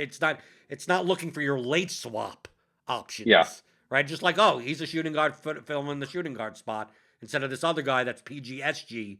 That's like it was grand. It was something like George Hill, right? It was that slate, oh, yep, right? yep, George Hill yep, could have been in yep, the shooting guard spot. I could have played Curry in the point guard spot and Kennard in the guard utility spot. And now yep, that at least now that gives me, because most likely I'm playing a point guard from that game. So who cares that if like, someone would look at the lineup and go, I can't believe you filled the utility spot with the two centers and you left the point guard about like and Hill and like I know that there's a reason for that. So it's hmm very small thing. It's still from an NBA projection standpoint, you still have to admit, regardless of the inputs, like it's the sport that the projections matter the most. Oh yeah, That like I if you don't start with them, you might as well not play. 100%. And I've actually it was, I don't know if it was you and I or you when you recorded with somebody else, but something I've started doing in this NBA season that has really helped me. It's like I'm not like sharing some process or whatever, but you mentioned to when you did your episode with JM, where he is a lot more kind of feel and analysis type based, and you were more you're more they're strictly just tell me, put a number on Put a it. number, And right? I don't that's care like if what you you said to I don't him. care if you're doing the model in your head, but at least Yeah. have the end equal a number, and then you move on to the next play. Like at least do that, and don't just like nebulously like Yeah. I know better type of thing. Just put a number on it, and that's fine. And so I've been doing like really, really, really basic versions of basically that. I pull in the Roto Grinders projections and kind of manipulate them to, and it helps me like provide kind of like a smell test for my thoughts. I look at, it's basically just like, again, like the minutes. I do look at a little bit of the rates early in the season for certain guys. So like an example for a guy who I just thought we were wrong about rates was like Ja Morant. Like coming into the season, like Jonas Valanciunas is gone, Dylan Brooks is hurt, and my assumption on Ja Morant's rates was like way higher than but I wanted to pull in the data, pull in the inputs, pull in the projections, and I want to, even if it's like I'm trying to take my thoughts, what I believe to be directional accuracy that's different from those projections and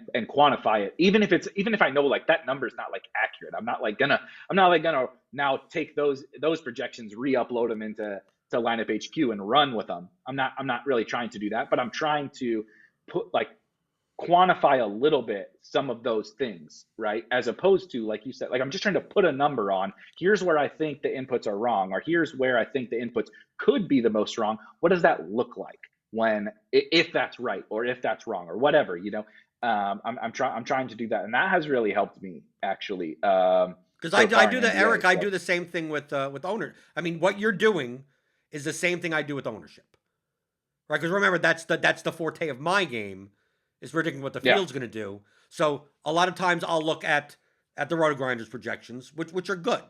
Projections around the industry overall are good in NBA. And I'm less concerned about, I trust our projections team and projections teams around the industry. Like I look at other projections. I trust they'll get the minutes right. They'll get the rate. Like they'll be more accurate than I could ever do. But the thing is that any aberration is going to be exponentially reflected in ownership.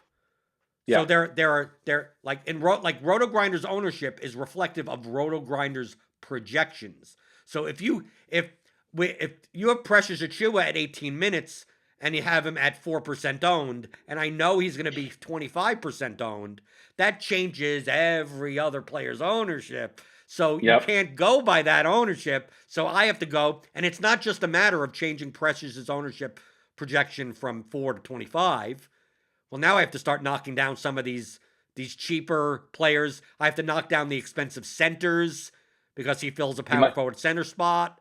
You might have to knock down his teammates depending upon what. Yeah, so there's a lot of downstream effects. Yeah.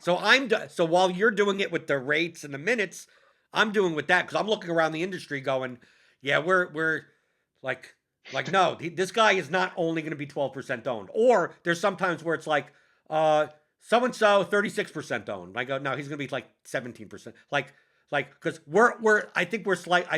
I look around the industry and we have him at 30 minutes and two other sites have him at 27. And I go, that 3-minute difference, especially on like a 1.4 point fantasy point per minute player, could make the difference between him being 12% and 40% owned. Yep. But I have to adjust all the owners. So like looking around, it's not a matter of, I don't trust the projections. It's like you, Eric, you know better. From minutes, the inputs, and go the same thing in NFL to say, well, should we be, here's an example for NFL. Should we be lowering the ADOT for Calvin Ridley now?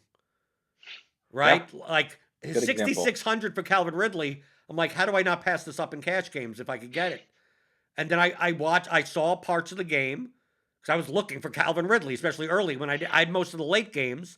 And I'm seeing Kyle Pitts running 40-yard routes, Russell Gage running go routes, and Kyle Ridley is running these 7-yard little inside posts type of things. And I'm going, what the hell is going on with... And Cordell Patterson is running longer routes. I'm like, has Ridley turned into Sterling Shepard? Because if Ridley is Sterling Shepard, he's really only a 6K wide receiver now. Like he's not Yep. he's not that he's not a 27% target share, 15-yard A dot player anymore. If that's the case, it just may be transitory. I don't know. But Yep. that's the type of thing of like, if someone's not putting in, if someone's going, no, Calvin Ridley's still Calvin Ridley, we're going to just treat him like last year. Like your projection is going to be, you're going to end up higher. But if you want to go in and take his target share from 28 down to 24 and take his A dot from 15 down to 11, like the model will put all that stuff in. You'll have to change, obviously, other players on the team also. And then it'll spit out different numbers. And you go, okay, Ridley's an okay play, but not a great play. So the same thing with what you mentioned with NBA. It's like if you don't, if you could go right into the RotoGrinders projections and go team by team and go, let me take a look at the minutes on this team. It's like, now I think like the first night, for instance, I believe our projections had it right and others had it wrong. We got the news because I'm only saying this because people trolled me on fucking Twitter for it, even though I won. DeAnthony Melton cash. And DeAnthony Melton was $3,400 or something. He was under what he is even now. Kyle Anderson was not in the starting lineup. DeAnthony Melton was in the starting lineup, and DeAnthony Melton typically runs the second unit. Yep. Right. Kyle Anderson really is not a point guard. Really, he could. No. He could. He's like kind of could be. So, but he's also like not like super usage. It's like he might have the ball, but he's not like running things. You know what I mean? But DeAnthony Melton is more likely to run it. We don't have Dylan Brooks. We don't have Jonas Valanciunas in the lineup anymore. DeAnthony Melton on other sites was projected for 24 minutes. On our site, on RotoGrinders, he was projected for 28 minutes because 24 minutes still low, and it was still low. But just thinking through it, I questioned I questioned the RotoGrinders. I said, I'm playing Melton cash. He's right. I'm like, but I can't. But 28 minutes. Since I at least follow the rotations enough because I say I don't watch basketball, but I do follow what happens in the games. Yeah. I go, well, yeah, if Melton's going to close and he's going to run the second unit, like how does he not play less than 28 minutes here? I mean, if anything, maybe he plays 32 minutes here because I'm expecting based on this is purely just knowing how NBA teams operate, not just the Grizzlies. I think what's going to happen with Anderson out of the starting lineup is that Melton's going to play like the first 4 minutes this is what like typically what he'll play the first 4 minutes alongside Morant. Then Kyle Anderson will come in for him, play the next 4 minutes with Ja Morant. Then Melton will come in for Ja Morant and then play the next 8 minutes without him, running the second unit until he comes out for a rest. Kyle Anderson comes in for another 4 minutes and then Melton plays the closing 4. Right? Like, and that equals like 28 to 32 minutes.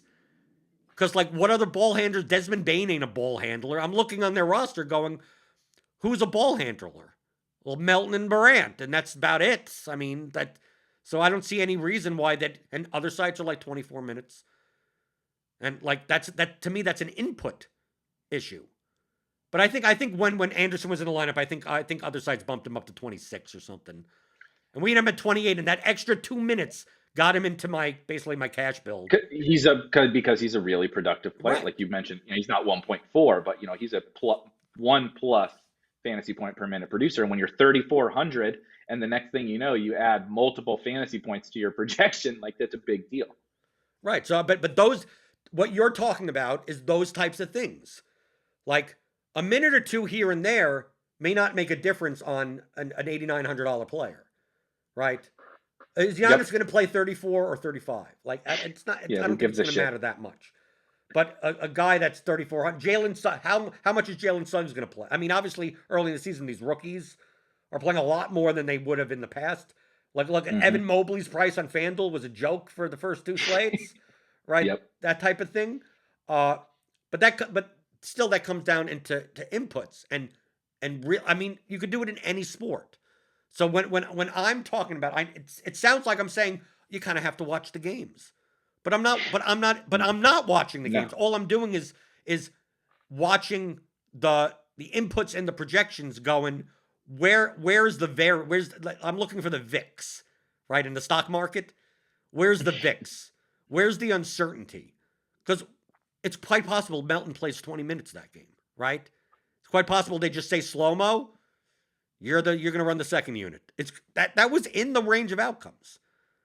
But if someone that knows the NBA better would say, like, I think it's 80-20, I'm right? And that's where that extra 4 minutes comes from. And that's where that's where when Petty Theft was talking about, that's where that edge is. And especially if you're playing 150 lineups, it's going to be reflected in you get to press that edge a lot more. And of course, when you're wrong, it's a disaster. But you could do those types of things. But you're rarely going to get into instances where you're giving 10 minutes plus in one or two direction. You're not ever getting to that extent. But it's not the matter of, like, if you don't have projections, you can't win. But if you don't have some type of process to doling out minutes to players, seeing how they rate to one another, obviously the egregious salary mistakes when Duarte and Barnes and some of these guys are just wild. Like, you could just spot that from a mile away. You probably don't need projections for that. But once the pool gets a little bit more efficient, where there are certain pricing discrepancies by 500, 600, not 2,000, like, having a process. So whatever that model is, if you could do it in your head, you're a genius then, right? Like Brian Hooper says on lulls. Like, human beings just can't just have all those variables and weight them correctly. It's impossible. No. So that's what the model does for you. So if you want to go in and say, well, I'm going to use someone else's model, but I'm going to put in the inputs that I want, then fine. Feel free to go to RotoGrinders and change the minutes. Feel free to go and change the projections. I changed the ownership projections. But then once you're done, once you've got a number, then now just make plus EV lineups. But giving the projections in and of itself is not going to make you a winner in NBA, but it'll definitely not make you a loser. What'll end up that's why, like, to get to the last thing, typically playing a lineup that projects median wise 21 points lower behind another person's lineup is not a good thing. No matter, there's no takes to make up for 21 points, right? No. I've played some bad lineups and some lineups giving up too many projected points, but I never quite seen something like that one. I have given you shit for your engagements with this certain individual, but I did get a really good chuckle out of that. But one. I explained it, funny. Eric. Okay, this is the point I want to make. First off, I only fuck with people that fuck with me. I'm old school Brooklyn. You fuck with me, I fuck with you. Like, it's eye for an eye. If you don't fuck with me, I don't care. Go around and do whatever the hell you want. Feel free to scam people. Feel free to hustle. No, you be you. I don't care. But as long as you don't fuck with me. But if you fuck with me, I'll fuck. Then now everything's open. Okay. So when Ben the Better starts calling out touts like 3 months ago, right? You know, fine. It's like, okay, he's an idiot, right? And people in gambling in the sports betting space follow him because he's just funny because how bad he is, and people questioning whether or not he's even he's that bad that it's possible he's a parody. He's not, by the way. Right. He's I know for a fact that he's not. Yeah, I've heard some rumblings. Yeah. And I'm fine with people doing that. I'm fine. You feel free to call out whatever, but once you mention me, well, now you're fucking with me. And I come from the old school style poker community.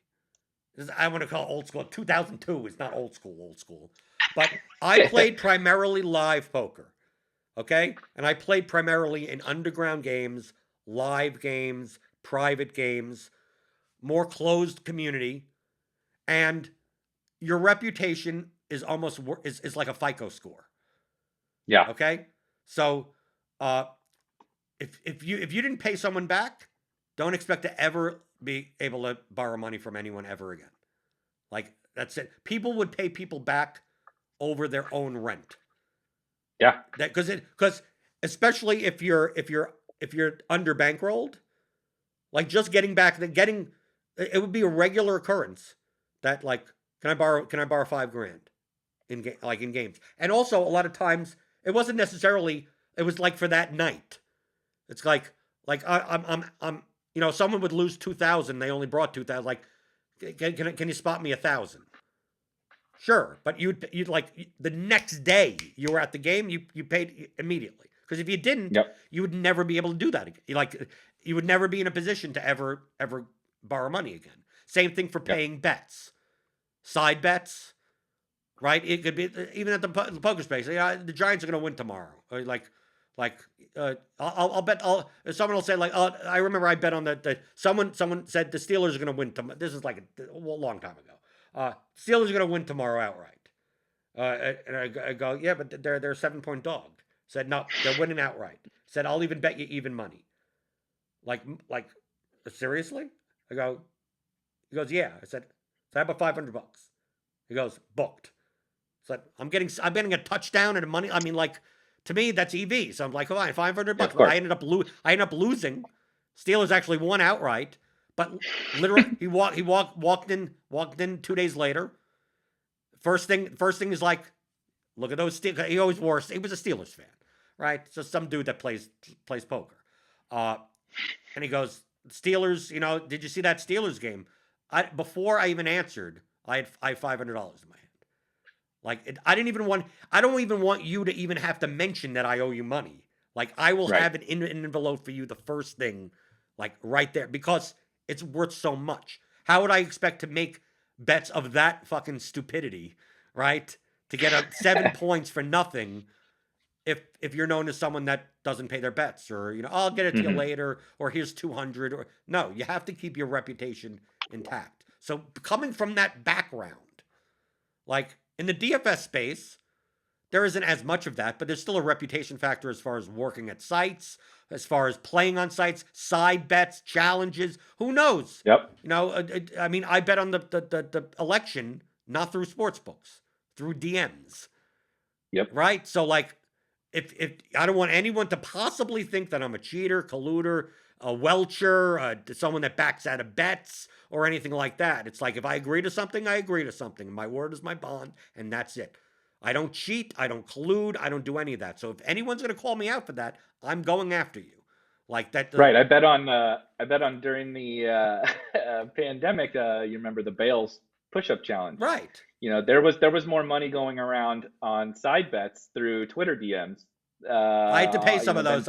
I lost. Me too. I lost some of those bets. But the thing is that once he, like, I'm of my attitude of, once he passed the number and it was confirmed, the first, like, I was in 4 people's DMs going, "What's your PayPal? What's your PayPal? What's your PayPal?" Yep. And even the and when Empire Maker and the Osimo challenge, like, I just gave him back because I won the money off of him for the COVID deaths. I bet on Osimo, and then like before the last slate, like, Osimo couldn't mathematically win. And I remember Empire Maker even tweeted out, it's like, now that he can't win, why aren't people paying me? And me, I didn't know he couldn't mathematically win. But my concern is that I don't want people thinking that I don't pay bets. So the first response I did to Empire Maker is like I immediately sent him 2,000. I said, here's two, like, and I purposely replied back with the PayPal thing of saying, sorry, didn't realize that he was mathematically eliminated. But that wasn't for him, because like, he paid me on the COVID. I paid like that's, you have to have a reputation to do things like that. Like, if I wanted to, for instance, I don't legally bet on sports, right? I can't here in Kentucky, and I don't do the offshore sites. So I don't have much money. A lot of times, like in MMA, that's a very linear experience. Like, you could be in line for $100K bink, and like, if this guy wins, you win $100,000. If this guy loses, you're going to break even on the day. So it's like, well, I'm going to just bet on the other guy for like 20 or 30 grand and like lock in like 50 grand of profit. But I don't have access I have access to the money, but I don't have access to the sports book. So I could DM. There are people that have that much money, and as long as I have a good reputation, just, hey, can you put down 30K on so-and-so? Knowing that if that guy loses, obviously the guy wins, he has to give me the money, right? So I need to trust him. But if he loses and then I win the 100K big, he used to know, like, you have to cover your $30,000 here. Send me something. I mean, like, whatever. Like, you can't, if you're known as any bad thing, like, you won't have access to those type of things. That's very similar to the poker community. Like, you're just not going to have access. If you're known as a cheater, you're not going to be asked to private games. You're not going to be asked. I mean, like, you're going to be locked out of a lot of EV, locked out of a lot of access of anything. So to me, like, maybe to other people that doesn't matter, because there's a lot of shady people in our industry that are shady as it is. I want my reputation. I post my 1099s. I post my Roto Tracker. Fucking feel free to come after me. There's nothing to expose, right? There's nothing. I know shit about so many people that I don't. There's no reason for me to say anything. Why? They haven't fucked with me, right? Mm-hmm. I respect your hustle as long as you don't fuck with me. But you fuck with me, then everything's fair game. I play for blood, right? I'm the type of person. I told my wife, like, because a lot of times we're watching like murder mystery stuff. She watches the ID channel or whatever. It's like, what would you do in this situation? This guy's coming at you with whatever. It's like, dude, I would have never. It's like, once he got on the door, said I would have took that lamp and beaten him to death. I said you would have been able to beat him. So I said, no, I would have beaten him twice to death. I said, well, it said, so you'd have. So he questioned the ability for me to do that. I say, if I think my life is in danger, dude, I will grab his gun and I will unload all the rounds through, like, all of them. Oh, so you grab the gun and shoot him in the head. I go, no, I'd shoot him 8 times in the head. He goes, why 8 times? Because I said, as long as I have bullets, I need to make sure that he's dead. Well, to that, so it's like, dude, I play for blood. Like, if yeah. So to me, that's the most important thing. So that I had to explain that. So for people that don't know the tweets from 3 months ago, or even the tweets from 3 weeks ago, right? Mm-hmm. Or he tweets out that's like, I say, he goes, I'm posting $20 head-to-heads, and then he sends me a head-to-head, and I go, I'm on a showdown show during lock. I wasn't even planning on playing NBA because I'm doing an NFL show, and especially in NBA, fucking shit happens all the time. I'm on a show. I can't fucking swap lineups and shit. But fuck it. Even I'm putting myself at a disadvantage for $20 in the grand scheme of things. Fine. I'll to give myself the lulls of playing Ben the Better, I'll accept. Only so, number one, it's only $20 in the grand scheme of things. And 2, so I don't look, so he can't, now he doesn't want to play me. He won't let me get my money back type of thing. It's like, no, you wanted the $20 head to. And then I said, I'm not playing tonight, but I'll basically click the optimize button on Roto projections and play whatever the hell that is. And hopefully I don't need to swap anywhere. And then right after that, let's do 215. Like, dude, I wasn't, the fact that I'm playing you for $20 is a gift, right? And now you're going to go and say that, like, oh, well, I'm somehow reneging. But Eric, you could understand from my background, from my poker games, that someone publicly going out and saying this guy is backing out of a bet, or this guy is not agreeing to having any perception of that, like, it's not the type of thing that I, based on my mentality, could just, like, let go.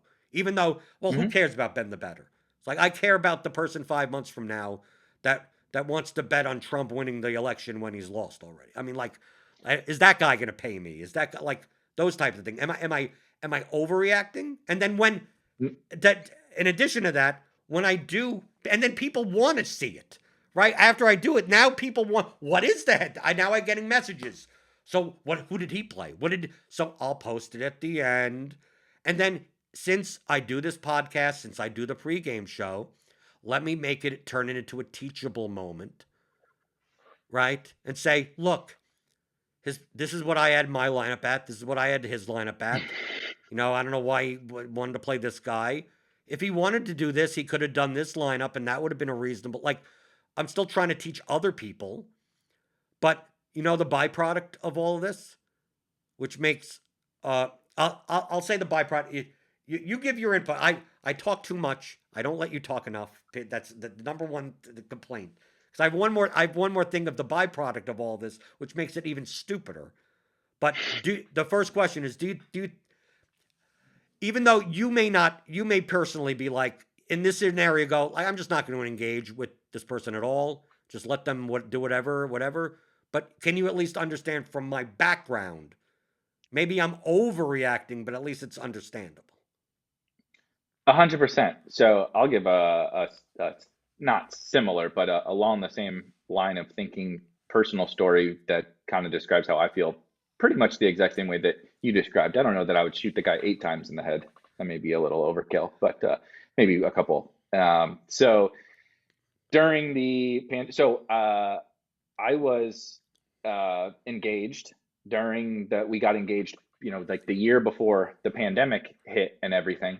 And we were supposed to get married basically during the heart of the beginning stages of the pandemic. So obviously we had to push back our wedding. My wife is on Twitter. If you follow me on Twitter, you might have seen some of her tweets here and there because she lives to give me shit and make fun of me. And so she's better. She's definitely better at Twitter than me. So you might have seen her on Twitter. During that time, she posted just something like, she was depressed because I think it was like just like that day or one of the recent days, pushed back the wedding. She's like, we're getting married. She was sad that like this pandemic hit and we had to push back the wedding because of it. She just posted that like she was upset or something. I don't remember what she said, but I won't mention this gentleman's name, but a high stakes DFS player who also happened to be one of just the flu guys and COVID denier type guy who talks a lot of shit and is kind of a douche. Quote tweeted her like mocking her, making fun of her or whatever for being upset that her freaking wedding got postponed, and I lost it. Like, did I go too far? Did I shoot the guy 8 times in the head? Yeah, I did. But like, just everything that you outlined, I don't really have I don't have a personal problem with Ben the Better because he never talked to me. So like you said, you want to be a douche and an idiot on your own time away from me?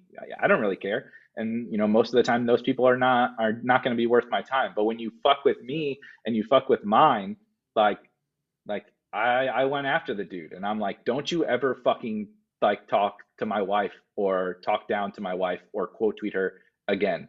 Like, I will come whoop your ass in person. Like, I know who you are and what you look like, and I will whoop your ass. So let's just start there, and let's just you leave. Like, if you want to talk to me. I'm a big boy. I can handle it. Don't come after. Don't talk to my family. Even if you think you're being funny and you're joking, let's not go there because you're not gonna like how it's gonna end. And so I probably, like you said, kind of like took it like even like a little bit too far on Twitter that one day. But it's like the same example of like, as long as you don't fuck with me, you could be an idiot. And this person, I believe, is an idiot and has proven to be an idiot on Twitter over the course of the last year. But like, do what you got to do, man. Like, it's fine. Like, I don't really care if our opinions disagree or if I think you're an idiot or you think I'm an idiot. But like, we can stay separate. That's totally fine. And I'm not gonna get into it with you. But once you cross that line and you come over and you start bringing your bullshit into my life, like, yeah, I'm gonna stand up for myself and I'm gonna like deal with you as I see fit. And if that is aggressive or if that is something that other people think I shouldn't do, then so be it. But like, I have morals and I have things that I can't like.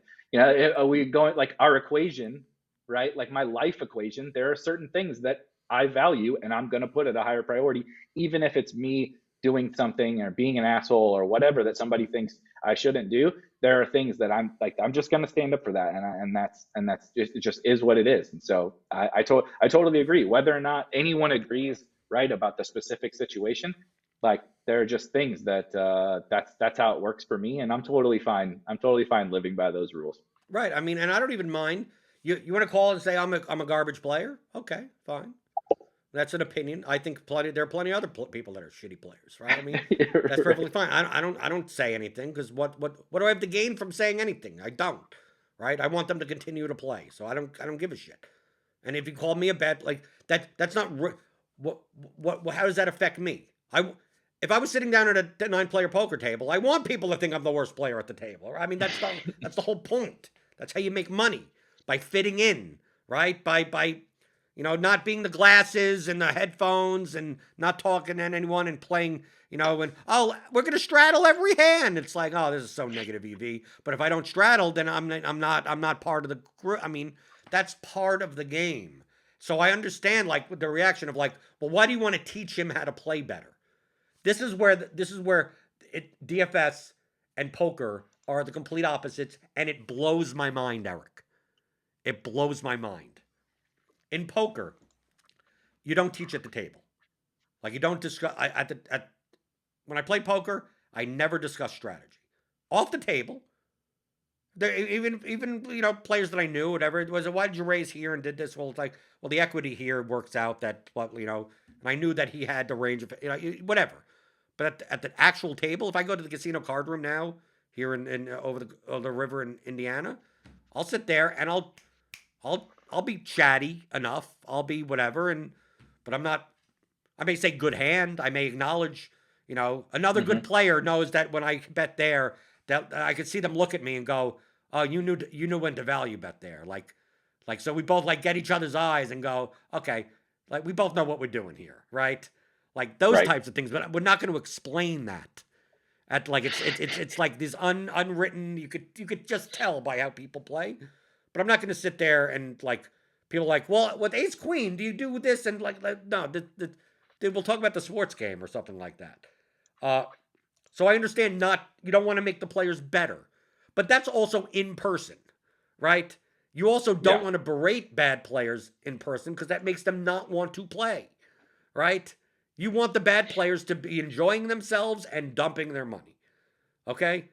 If you're saying how bad, damn, you play bad. That was a horrible play. They'll be more inclined to, I don't want to get yelled at again, so I'm going to play less hands. Like that. Now you're making them play better, right? They may not ever play good, but they're playing better than they're currently playing. But that's face-to-face live. Now in poker, that even exists probably online also. I've been in plenty of online rooms with the chat. I've been playing in 8 games at once, and you say, "You're a donkey, you're a donkey, you're a donkey." People, can't believe it called there. You see that shit also. But people come in and out of online games so often that it's like whatever. But when you're playing 8 hours with someone or whatever, like it matters. So you never do that live.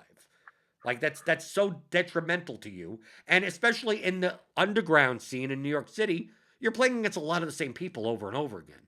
You're seeing the same, the said Joe the plumber for 3 days a week. Ken the businessman, on the weekends, and you're going to be playing with him for 2 years, right?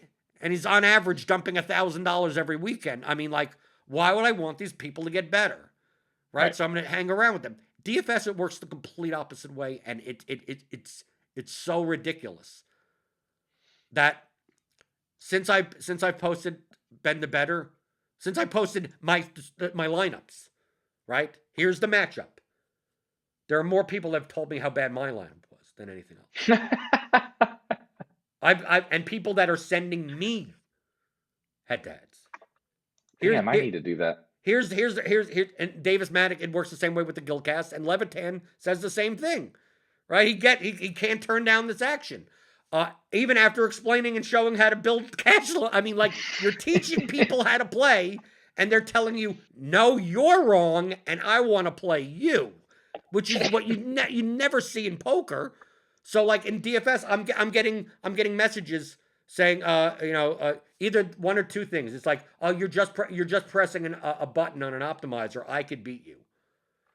It's like, no, I'm just using the best projections possible and just playing the best possible lineup for the like. Right. It's not the optimizer. These are the best projected whatever. And then you have I got head-to-heads the next day off of like 4 people that are like DeAnthony Melton and Cash. And I had to explain. I was trying to teach people, saying it's not about the players, it's about the lineups, right? Yeah. Why didn't you? I can't believe you didn't play. So like there was some guy on the first slate that was chalky that I didn't play in my cash lineup. I don't remember what it was, but it was like a mid-range guy. It was one of those fill-in guy, like a 6K guy or something Mm-hmm. that I didn't play. And I said I didn't feel the need to play him because this lineup actually projected zero point 0.2 points higher. Said I could have played that lineup or this line. They're both fine lineups, but once this happened, once Melton was in the starting lineup, once so and so was ruled out in this other game, it bumped up this guy and it made this lineup better. Said, but I don't know how do you fade a 62% own whatever the guys. I forgot. I go because it's about lineups, not players. Like I'm trying to teach you, and you know what the third message is? Said, you want to play head to head tomorrow? Like that doesn't happen in like you understand what I'm saying? Like the argument that you shouldn't berate bad players and teach them how to play seems to work the opposite way in DFS. That all it does is reinforce that person's confirmation bias and beliefs and want to prove that against you more. Like yes, you do get heads up for rolls in poker sometimes, but typically it's people talking about who's better than each other.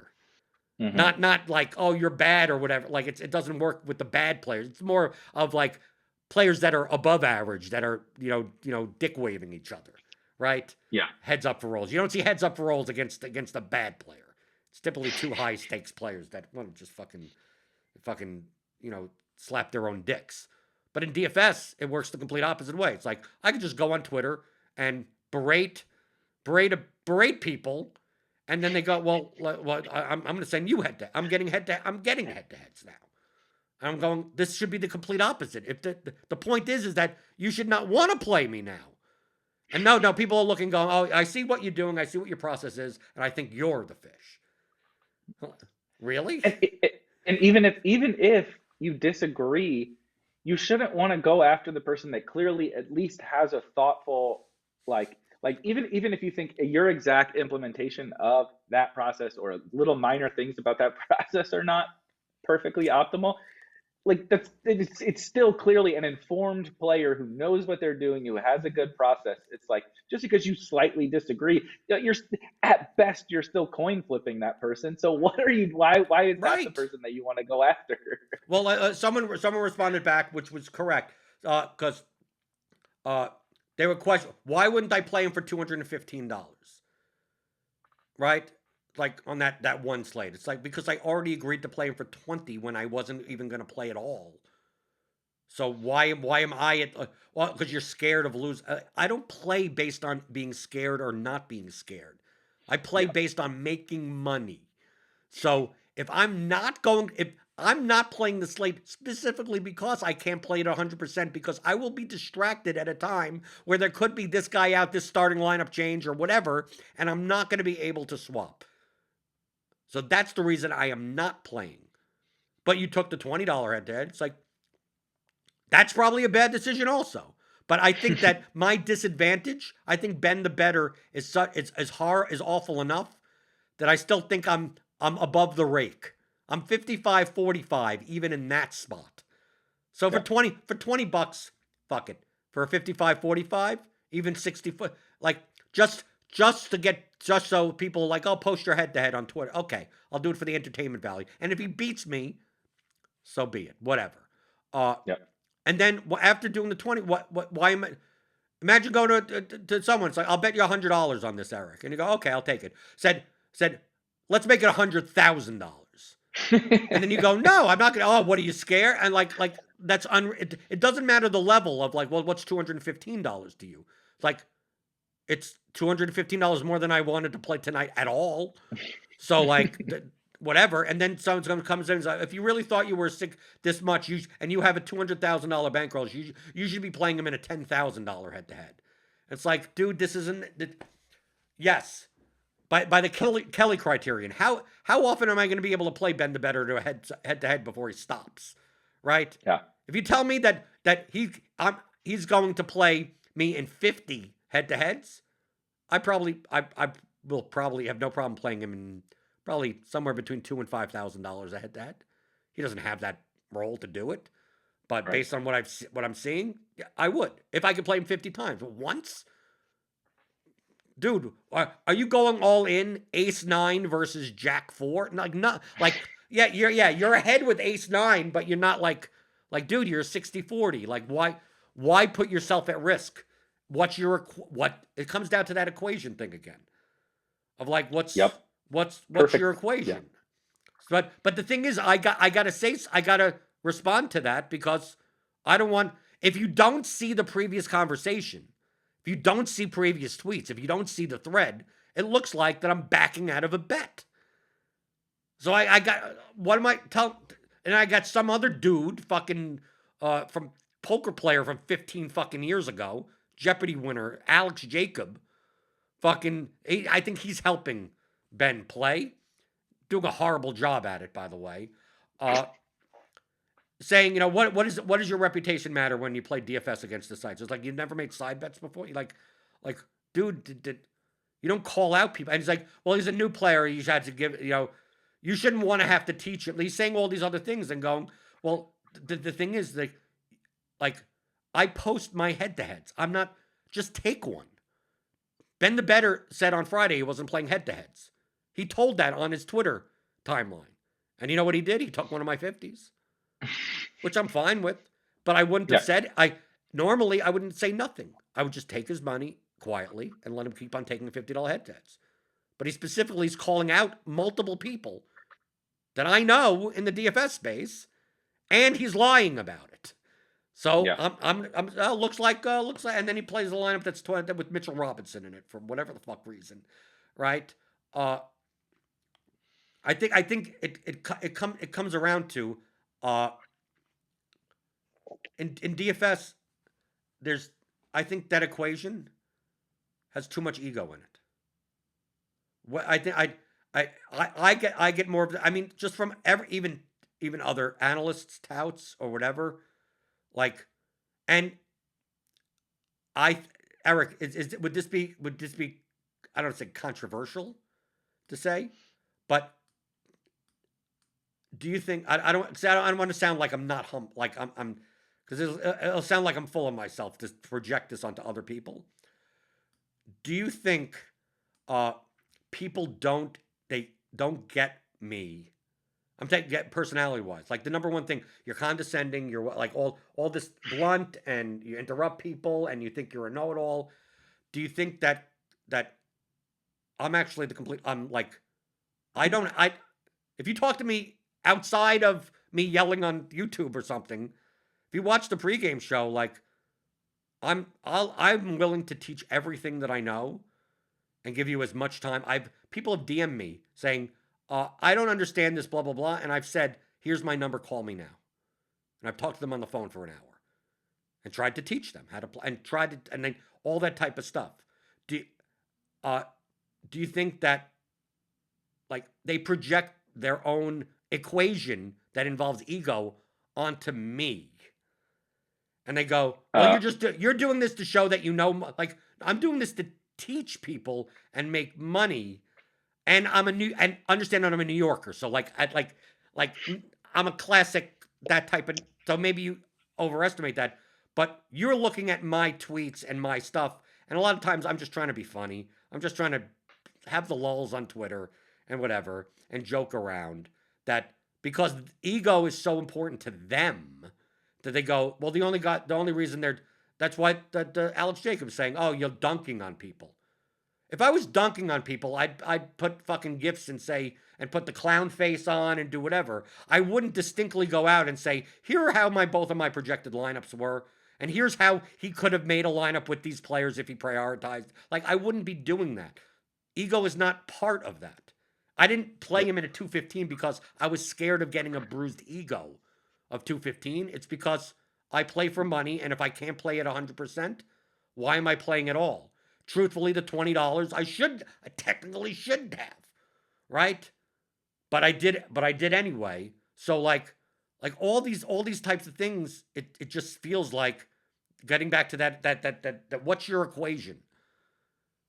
People superimposing their own equation on other people, right? Like I look at the live, like what you do with the live finals. I superimpose my equation onto other people. Why the fucking people are playing the money sucks like that? Hmm. 16 times just to qualify. You're 80 grand in. You have to come in third place just to break even. Like why you doing that? And then you get that you have to pay for the package, and that's not tax deductible. And I'm going through all of that type of stuff. And then I'm not superimposing my own ego over it. Yeah, you're right. If I had an ego that I wanted to show people that I'm the best DFS player, probably winning a live final and leaving one of those big checks would be one of the highest on my priority, but it isn't. So when I say that, like even I talked to John Squirrel Patrol, and he's told me that he's actually profitable, and like he considers it a profitable endeavor, and I question if it's even a profitable endeavor, but he says that it is, and I'm willing to trust the amount of money that he's put in and whatever. That's fine, but I mean that's part of his equation. But at least coming from his perspective, he understands my equation. He goes, "Yeah, no, I understand why he said most players shouldn't be going for shouldn't be doing that Yep. or whatever, or shouldn't be uh, uh, dedicating a lot of their bankroll to it." And we see, Right. but we also see plenty of people on Twitter that have made a lot of live finals, but don't kind of play DFS anymore. Yeah. Right?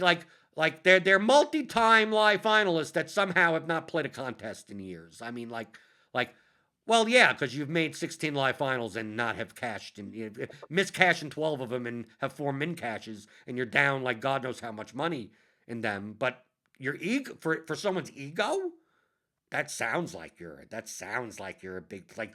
I don't need that. I don't need that in my Twitter profile. So that to me, It's that's the superimposing of equations.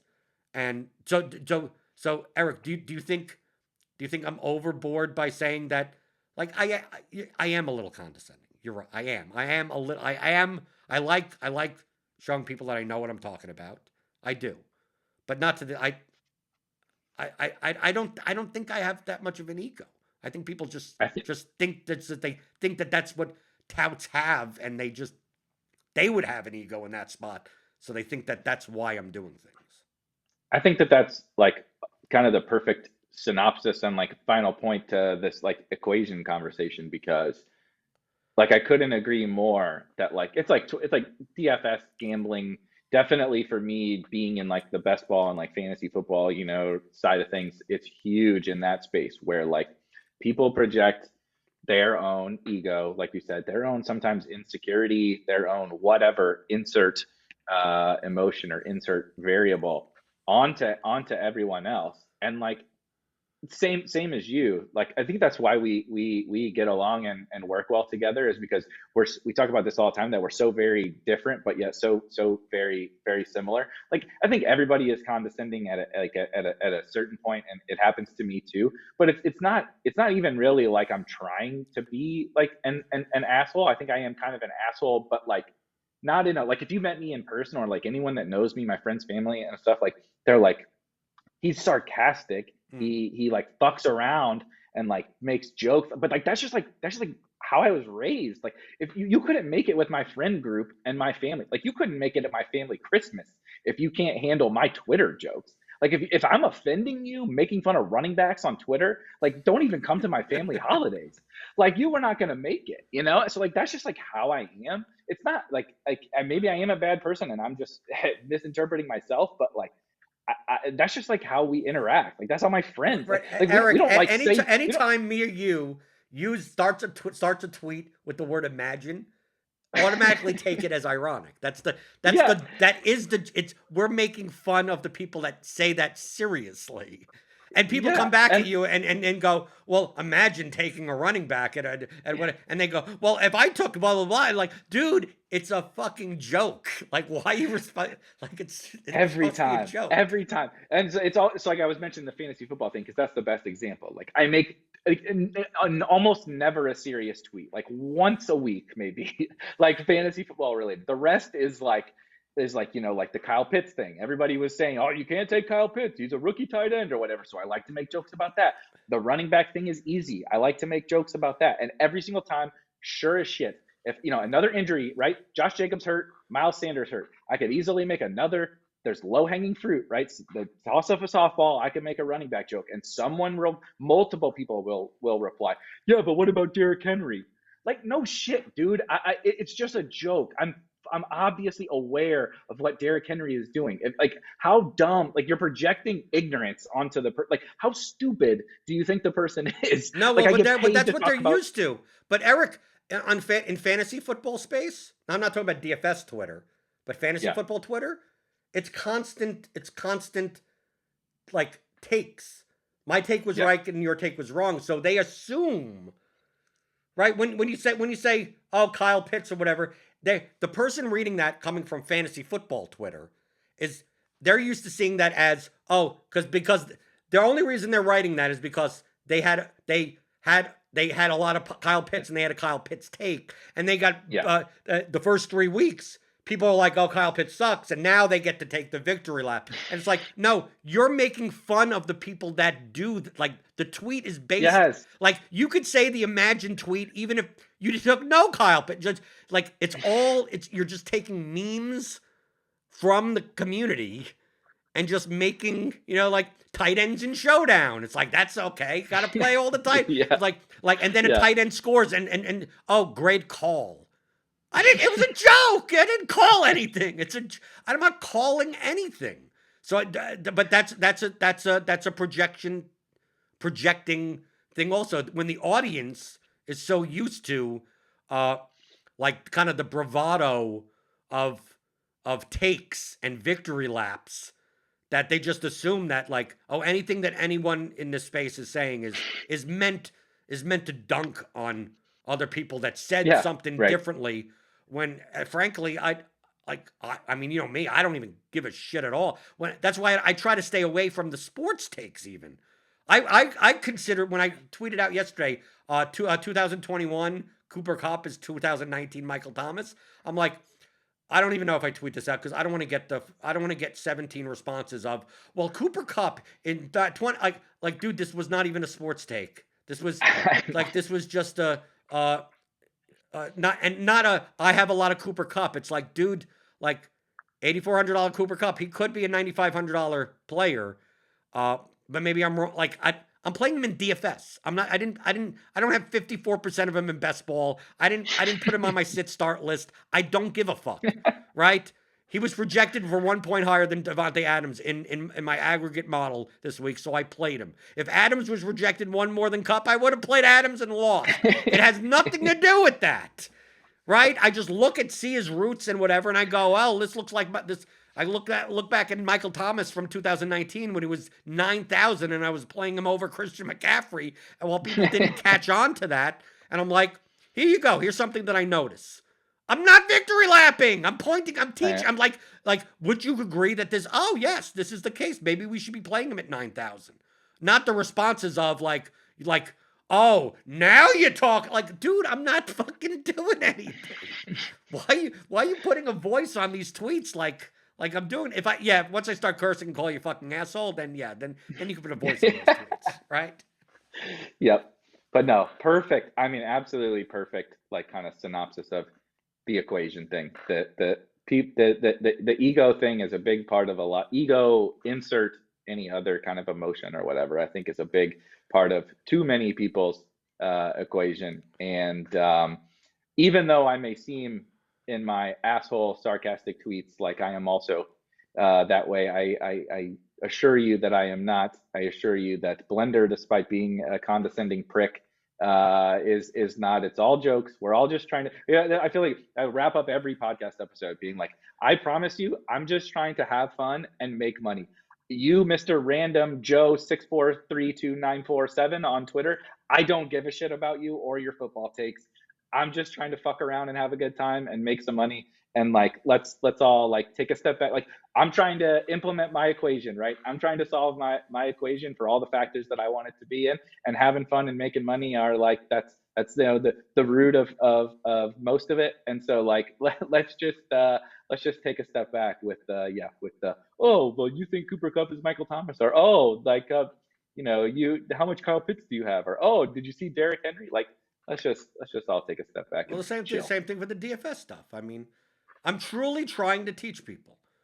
Yeah. And it just seems like the people that don't want to learn want to prove that more, which it's the oddest thing. I mean, like I said, I think like Davis and Adam Levitan, like who would go out of their way to play Adam Levitan in a head to head in NFL? I Yeah. wouldn't. He has one of the best cash teams possible every week, Right. guaranteed. Yet he still gets invites. I mean, he still get. I want to play against. I mean, that's but that's maybe that's the other person's equation. They don't care about making money. If they could say it's very similar to that there was one guy I played poker with, horrible player. He played all the time. He would always mention the one time that he got me with like a bluff or something like that. But he wanted that. He knew I was a better player, but he wanted that story. That was his equation. I can't argue with that. So maybe people I want to take Levitan's games because I want to say that I beat Levitan one week. Well, he's at worst you're going to have at worst probably a 30% chance at worst. Right. At worst, I mean maybe not even that, maybe 60-40. That's why my favorite Ben the Better tweet to close on was when I told Ben the Better that someone told it's like if you were a parody, that's like the perfect tweet. When someone said to like my lineup or something like that, it said, "Dude, don't play him. You're drawing dead." And he said, "Well, I talked to a very good player, Bryce Morrow, that I'm 40-60. That I'm not drawing dead, but I'm 40-60." And it's like, do you understand that's not good? Like you shouldn't be playing then if you're 40. Like if you're 40-60, that's why I play head to heads. That's a bad. New hobby. Yeah, if you're 40-60, go get a new go scratch off lottery tickets or something. Try something else, not that. But just the tone of the tweet was like, no, but I'm 40%. Yeah, but you're playing a 50% game. That's the reason people are taking your head-to-heads because you're 40-60 dog. Yeah, go to the bum on the corner and flip coins. Like literally anything else. That was another. It was almost it's like someone you should. If you said that ironically, that would be very funny. It's like no, but I'm 40%. No, but he actually said that like truthfully of like so good. So Erik Beimfohr on Twitter, as always. The best ball is NBA best ball over? Does it always roll over? Well, it is. I don't know. I'm flying by the seat of my pants here, man. There's in-season tournaments every week on DraftKings. I think there's going to be more on Underdog. There's definitely going to be playoffs. I assume there'll be some kind of in-season NBA contest. They fucked up the marketing and everything for it, but for the regular ones. But yeah, best ball rolls on. But I'm into the point of being able to get back to a little more DFS while spending most of my time not on like updating rankings and doing live streams and stuff, but starting to plan for next year because freaking end of NFL season will be here before we know it, and it takes a long time to build some of the tools and everything that we want to build for Spike Week. So yeah, how about MLB and baseball best ball? MLB and baseball best ball, which I'm actually fairly interested in because I don't understand a damn thing about the strategy for that, and I just like playing these new games. So best ball never dies. It might be on a small pause right now, but it never goes away. And you could always follow me at Blender HD, as well as pick up the Theory of Daily Fantasy Sports, the 15-hour audio DFS masterclass at theoryofdfs.com.